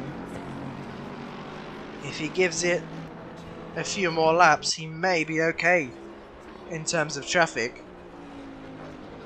But we'll see what Lely does. He might even go long here, wait for Melvin to pit. We don't know at this point. There's definitely going to be a tyre change here. The tyres are really going to struggle towards the end of the race if they aren't changed.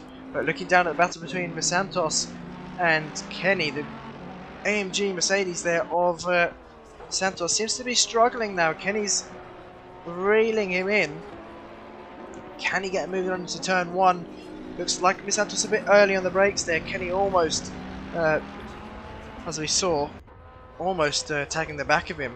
Deedee now into the pits.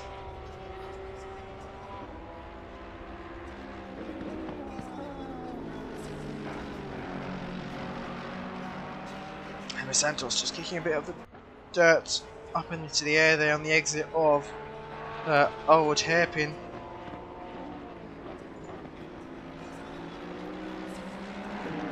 TFJ saying Rocco had a bit of a shortcut.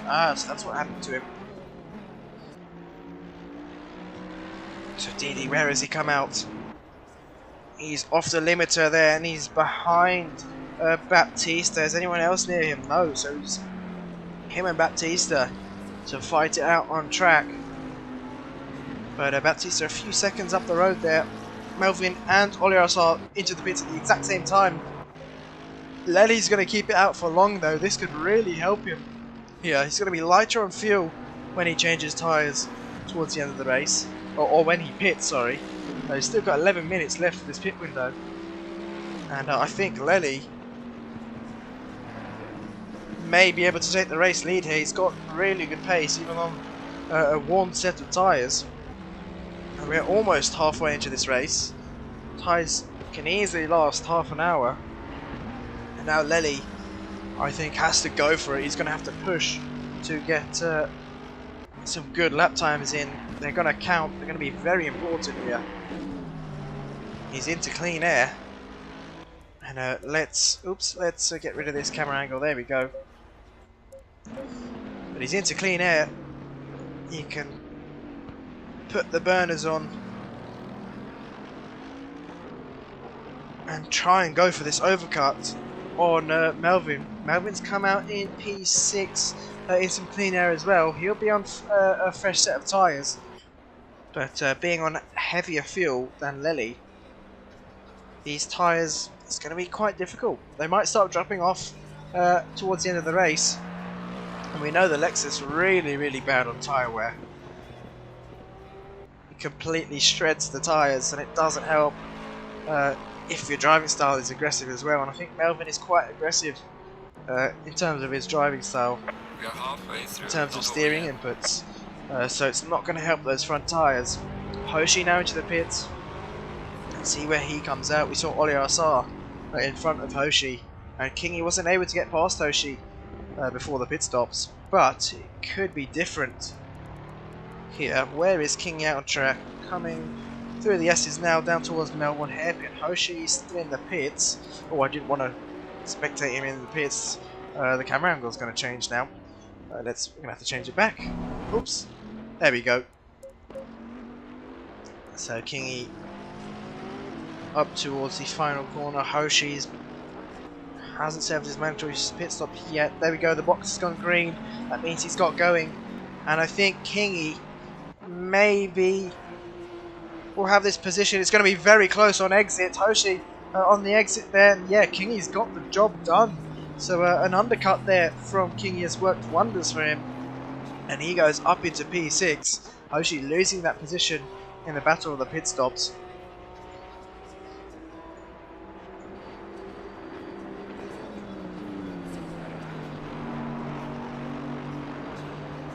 And Lely, the race leader, now into the pits. Let's see, has this undercut worked for Lely? Where is Melvin? Melvin coming down towards the SS now. I think it's still going to be very close between these two, actually. It's going to be extremely close, but Lely may just have it. As we see now, Melvin coming through the final few corners. The box still hasn't gone green for Lely. I think he's going to go green once Melvin comes round the final corner. There we go. Oh, I think Lely's going to hold on here.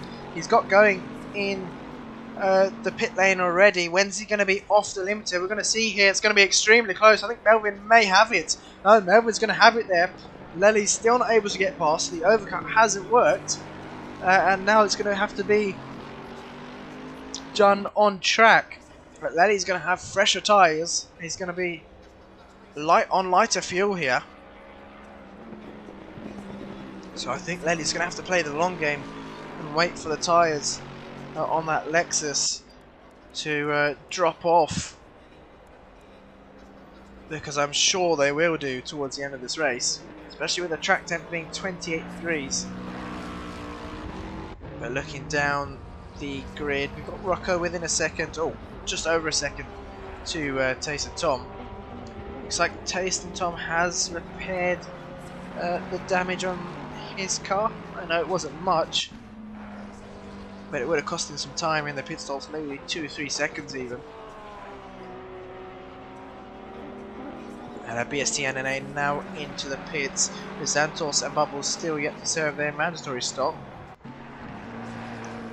I believe earlier on we saw Bubbles and Baptista battling it out for a position, but Oli Arsar has made a mistake somewhere. He's down in P8 behind Hoshi, 6 seconds in fact behind Hoshi, and he's got Baptista just 3 seconds behind him.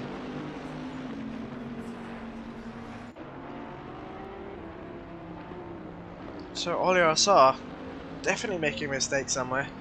And the Bentley's not having the best of rounds here at Donington. They do seem to be struggling in terms of BOP as well. I don't think they're exactly all the way up there. BSTN and they has served his pit stop, and there we go, he comes out. I think that's in front of Oli Arsar, is it? Or is he a lap down? That's the question.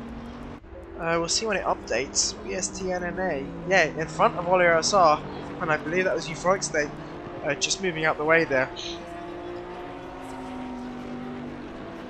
So BST NNA doing a good job here, and he's only got 2 seconds to Hoshi just up in front. We're definitely going to see some more battles heating up towards the end of this race, and Hoshi making some gains here on Kingy just up ahead. Team Aston Martin, the only Aston I believe in Division 1, is now looking for a move on Kingy. He's going to have a look up the inside towards Yes's later on the brakes, and Kingy left that door wide open, but no, Hoshi a bit too late on the brakes there and has lost the position. Kingy says thank you for that, I'll take that position back with ease. And these two battling, it's losing them time to BST NNA, Oliar Assar and Baptista behind. They're all catching up to this pack. With Santos now into the pits, there we go. That's Euphoric State moving out the way for the lead cars.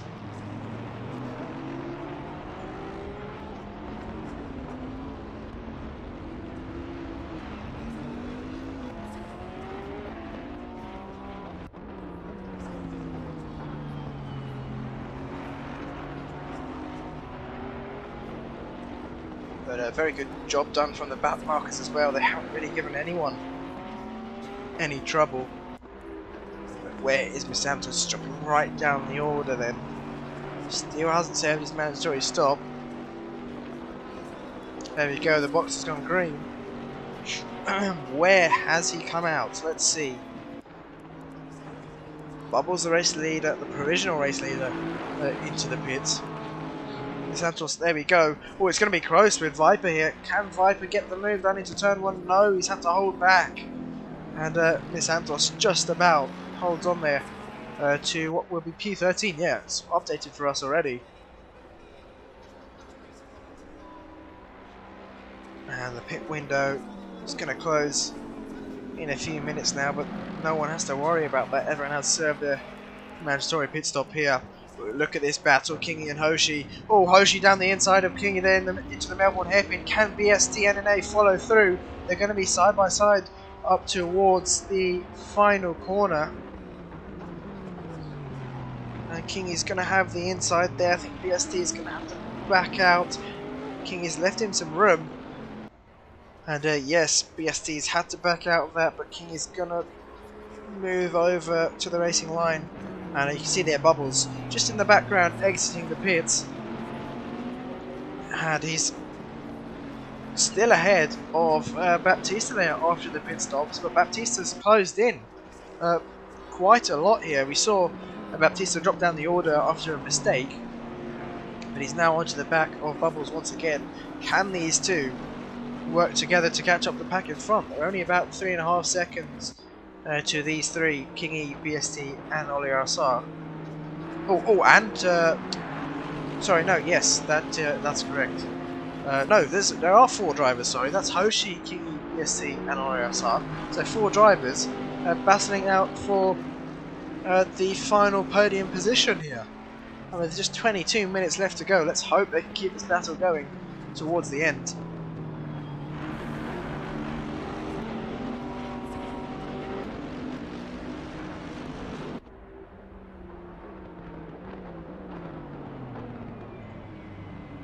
And now, on the exit of the Melbourne hairpin, you can see the Bentley there of Oliar Assar try to look up the inside, but he's going to have to slot back in.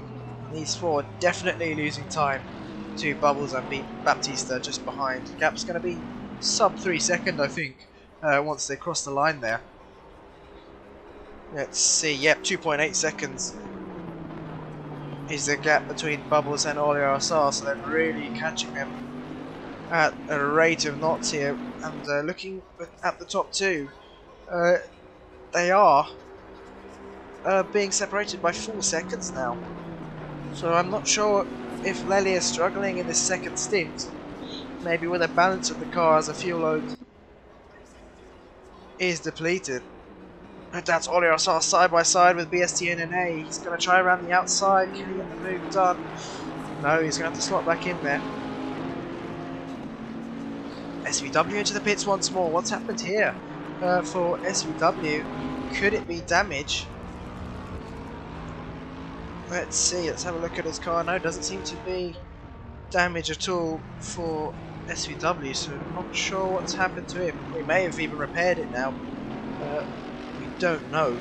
Let's hope he can continue back out on track. If not, it may be a DNF here for SVW. And onto this battle then for the final podium position. Look at this, Hoshi's been able to break away with BSTNNA, Kingy and OliRSR fighting it out here. This is good news for Hoshi.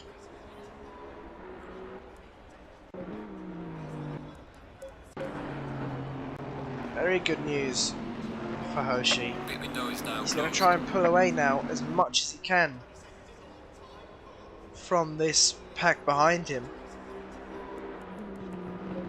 But BSTNNA having to defend there against OliRSR, who had a bit of a look up the inside there through old hairpin, but definitely not a move. That can be done, especially in these GT3 cars. Maybe in smaller cars it's easy to do, but in GT cars with them being very big, I think that would have ended in disaster. A bit of a slide there for OliRSR, and he's kept it together. SVW still in the pits, so unless he doesn't come out within a lap or two, he's going to be a DNF for him. That's not going to be 75% of the race. Sorry, TFJ saying nice battle for P3. Yeah, definitely. I think this is the best battle we've had so far. Oh, there's been a bit of contact there between BSTNNA and Kingy, and BST.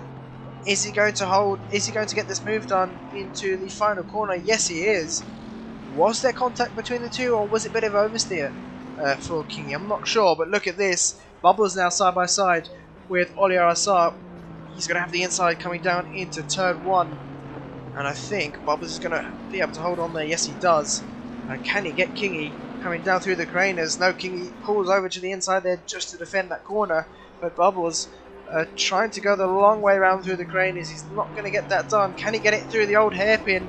I think he may be able to. Oh, bit of contact there. I think that was entirely Bubbles' fault there. It's not really a place you go for an overtake, and all 4 Bentleys all on track here with each other. But yeah, I think that was definitely the fault of the Bentley 46. He got a bit of oversteer there, and he may even lose the position to Baptista. Bubbles moves across there. Baptista nowhere to go. Yeah, a bit of aggressive driving there from Bubbles. Wasn't really going to come off well, that move into old hairpins. Not a move you can really go for. And what's happened to OliRSR? He's lost a lot of time here, and he's going to have to defend that position into the Melbourne hairpin. And Baptista's now going to have a look up the inside. Bubbles is very wide there from OliRSR. Bubbles up into P5. And look at this, the 4 Bentleys. We can have a maximum of 4 Bentleys here on the grid, because it's 4 drivers per manufacturer, and they're all on track together.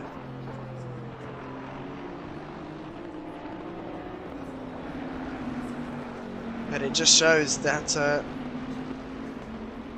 they're very similar here on pace, and their BOP as well, very, very similar. But SVW still in the pits. I think it's going to be a DNF there for SVW.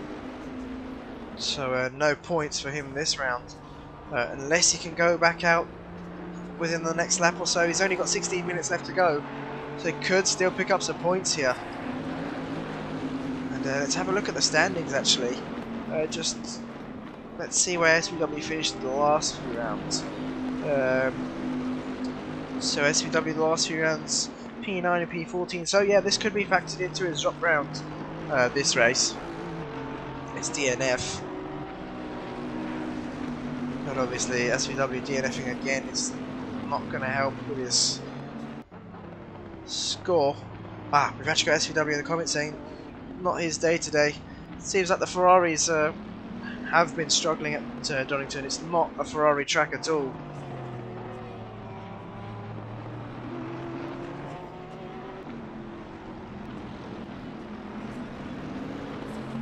Here we go. DeedeeTKU now having to defend his position from Baptista, but still sticking with Bubbles just up in front, and I'm sure Kingy's not going to be happy here. He's going to try and gain some more positions. But I think this may definitely be a report to the stewards from Kingy. We'll have to see at the end of the race, and that's Bubbles wide on the exit of Old Hairpin. Can DeedeeTKU get the run here into this right-hander? He's gained some time, but not enough to go for an overtake on Bubbles. And look at that, the Bentley of Bubbles bouncing over the inside curb. Even the grass. Now coming down towards the S's. DeedeeTKU with a bit of a dummy there on the inside. Not going to get that move done just yet.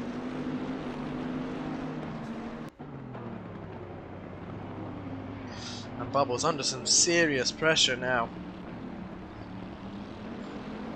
As we go up towards the final corner.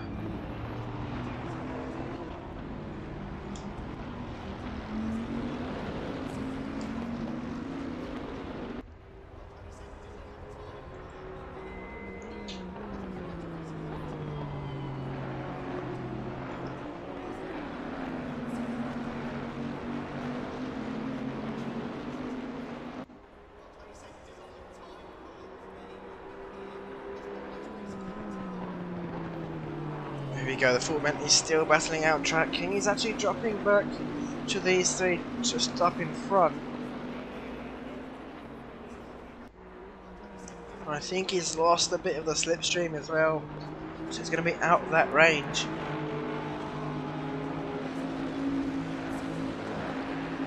Maybe that collision getting into his head a bit.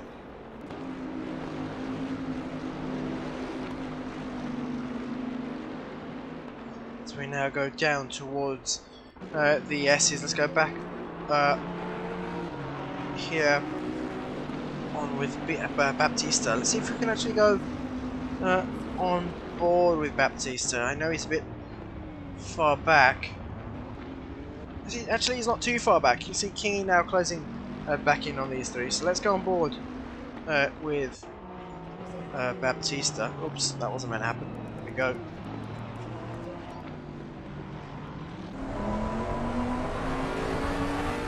There we go. You can see there, that's DeedeeTKU who's got the move done on Bubbles actually. So Bubbles down in position, and he's going to have a look into turn one. He had to back out of that, almost made contact with DeedeeTKU. But now that's what positions are they in? I think that's P5. There we go for DeedeeTKU, and then P6 for Bubbles. Baptista now closing in. See, he's gained a lot of time there through the old hairpin. I think the two Bentleys in front slightly oversteering.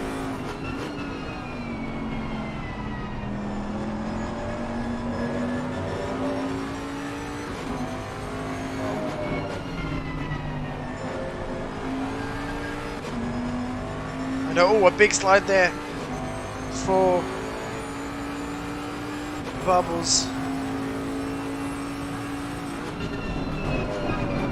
May be struggling in the final moments of this race. Back end of that Bentley doesn't seem to be handling well at the moment.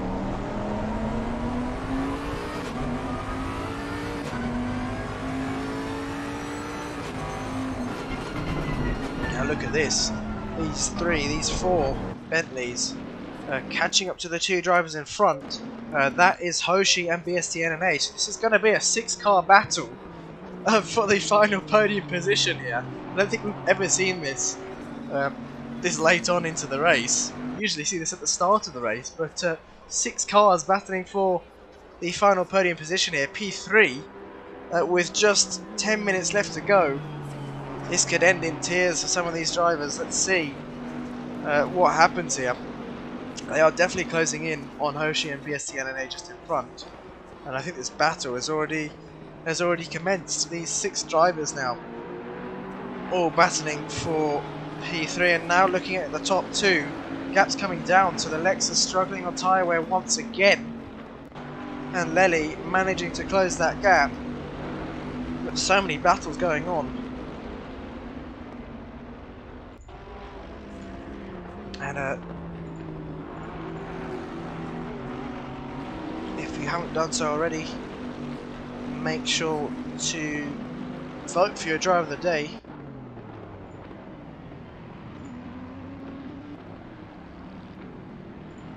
You can vote for multiple drivers, remember. And I'd also like to take this time to thank all our patrons here. All our patrons here at the SimZone. And if you are interested in supporting us and getting some benefits in return, be sure to check out the link in the description.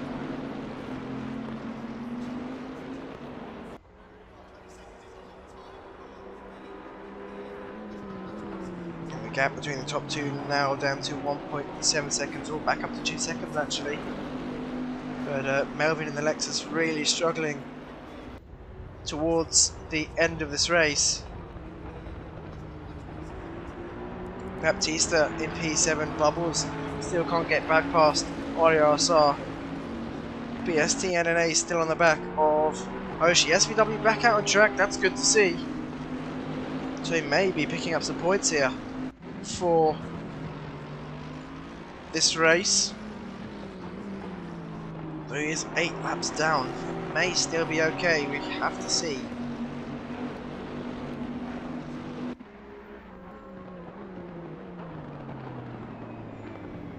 Looks like we've got the 2 Ferrari drivers as well. Tayson Tom and Viper within a second of each other, so that could be another battle to keep an eye out for. Look at this, Hoshi just backing the pack up. He needs to try and back BST NNA into the grasp of Oli RSR.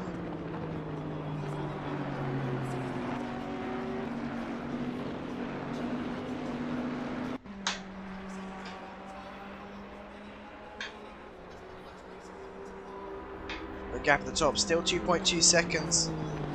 Shillelagh not able to close in that gap. Oh, I thought that was a bit of oversteer there from the Porsche of BST NNA, but you can see Oli RSR now closing in every corner. BST NNA is going to have to start thinking about defending rather than attacking here. And oh, that's one of the Ferraris off. Is that Kenny? Yes, it is Kenny. Off track there. And he needs to be careful with rejoining. And he does so. No damage on that car still.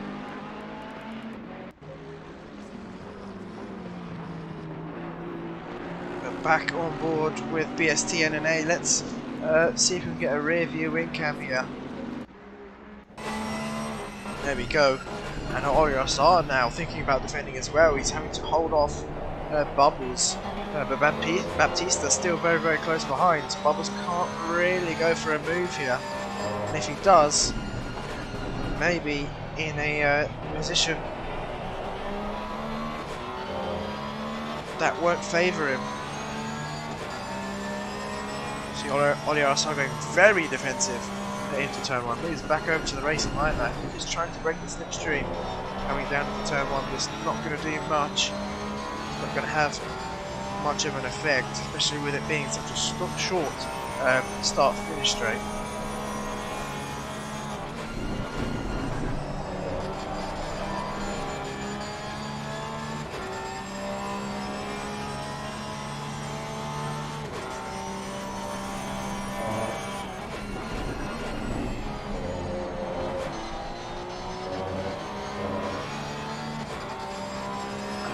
Dirt being kicked up there in the air. King has dropped back to these 3 Bentleys. You can see there he's just rounding copies. Oli RSR breaking away now, and Bubbles is going to have to defend his position from Baptista, who pulls out there out of the slipstream, but he's had to just get back onto the racing line. And he wasn't able to get that done, was he? No, so Baptista trying to go for a move on Bubbles, applying the pressure, and I think Bubbles not thinking about going for a move on Oliarsar. The gap's too big at the moment. Oh, look at the gap at the top, I've just seen that. It's within 3/10, just 5 minutes left of this race. And Melvin is going to have to defend for his life. Lenny's going to put on as much pressure as he can. And that's one of the Porsches moving out the way there. That's Nino Tobin getting out the way on the straights. Very well done from Nino.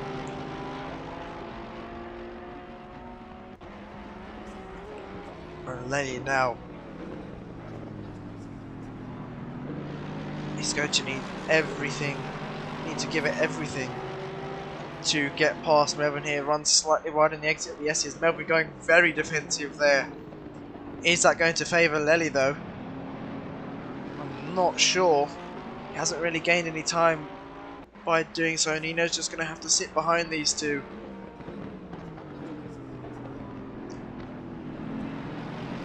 Lely going for a late apex of that final corner. I think he may have lost some time by doing so. Yeah, he lost about a tenth or two. Just with some understeer, I think. But it's going to be a fight towards the end. It's going to come down to the wire here between the two. Let's look back at BSTNNA, who's caught back up to Hoshi just up ahead. So 1, 2, 3, 4, 5 car battle. Kingy just hanging off the edge of this train here. And a bit of oversteer there from Hoshi through the final corner. Can BST? No, he can't. He didn't get enough of a run there. Bit of flash of the lights there from BSTNNN. Not sure why. And yeah, he's run very wide there on the exit of turn 1. Has he been able to hold on? I think Oliarsa and BSTNNA are going to be side by side. BST might have to back out of this. Bubbles is going to try and follow him through. No, Oliarsa had to back out of that. But BST once again has run wide. And they're going to almost be 3 wide there. This is going to end up in some contact if they're not careful. But BST losing the position to Oliarsa. And Ollie up into P4. BST struggling with that Porsche now. Really feeling the pressure. But I think this has been one of his best races as of yet, and Kingy has joined in on the fun once again. He's going to have a look up the inside of Baptista, and he's got the move done already, has Kingy, so he's making some gains here. What a battle we've got going on at the moment.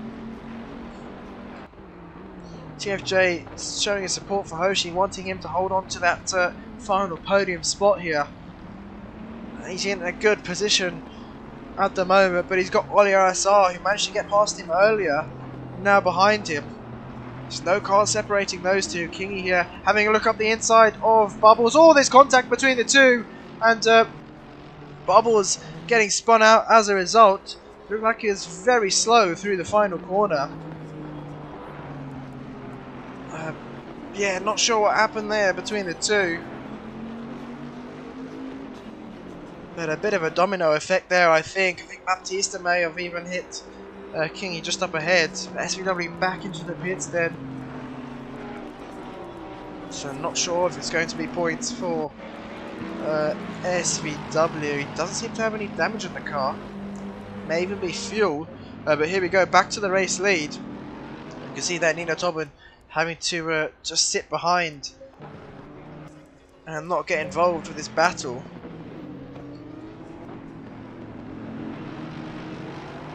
But there we go, that's one of the Porsches. Euphoric State into the pits. Maybe fuel as well for Euphoric State. We don't know, but coming down into turn 1.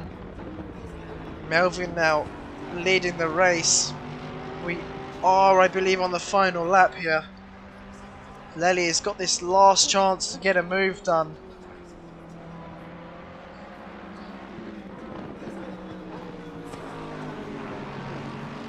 And oh, big slide there for Nino Tobin in the background. Euphoric State back out on track, likewise as SVW, so maybe I think it was fuel for the both of them. So a miscalculation then for those two. Hoshi into the pits. That's going to be fuel as well. So Hoshi losing that final podium position just due to fuel. A miscalculation there again, and driver's really cutting it close for fuel, and unfortunately it hasn't paid off. It's better to be 5-10 litres higher on fuel than be underfueled here. And Lely's going to have a look up the inside, and he's going to be side by side with Melvin. A very good move there from Lely. Just managed to squeeze through, and he's going to take the race lead here on the final corner. No, I think they're still side by side, but Melvin's going to have a look there. He's just going to be squeezed there on the inside. Bit of contact between the two, and this is the final lap. Melvin's been able to hold on. What a race between the two. Melvin's going to take the race win. Lely in P2, I'm sure he's going to be happy with that result, regardless of the battle. Assetto is going to finish in P3 unless he makes a mistake in these final few corners. Let's see. I think he should be okay. Is it Grice saying he fueled for a wet race? Maybe. But the start of the race was dry, so it could have been the formation lap that caught him out there. But there we go. Assetto is going to finish in P3. BST NNA is going to finish in P4. Kingy making a good recovery is going to finish in P5. Baptista in P6. Cartmark, his debut race here at the SimZone in P7. Bubbles is going to finish in P. Oh, has he run out of fuel? I think Bubbles may have run out of fuel here. He's going to lose a lot of positions if he has. And the drivers behind need to be very careful here. Oh no, he's got going. I'm not sure what's happened there with Bubbles. But Rocco is going to finish in P9. Santos is going to finish in P10. Tayson Tom's going to finish in P11. Viper's going to be finishing in P12. And Hoshi, after running out of fuel, is going to finish all the way down in P13.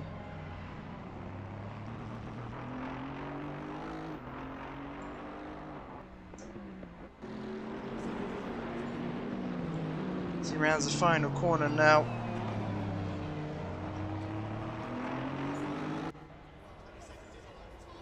There we go, and he crosses the line. There are your race results. Melvin finishing the race in P1, Lely in P2, and Assetto in P3. That's your top three for this race. What an amazing race here at Donington Park. So close between many of these drivers. And make sure to tune in for our next stream. But that's it from us here at the SimZone for today. Have a good evening and a good night. Oh, actually, before, I was a bit premature on that one. We have Driver of the Day voting, so let's see who's taken Driver of the Day here for Division 1.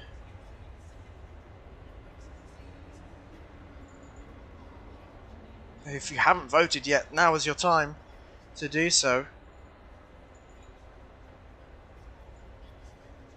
But here we go, let's bring up the results. Looks like Hoshi has taken Driver of the Day with 2 votes there. So congratulations for Hoshi, I think it's well deserved. And he takes Driver of the Day. But yeah, now it's that's it from us. Have a good evening and good night.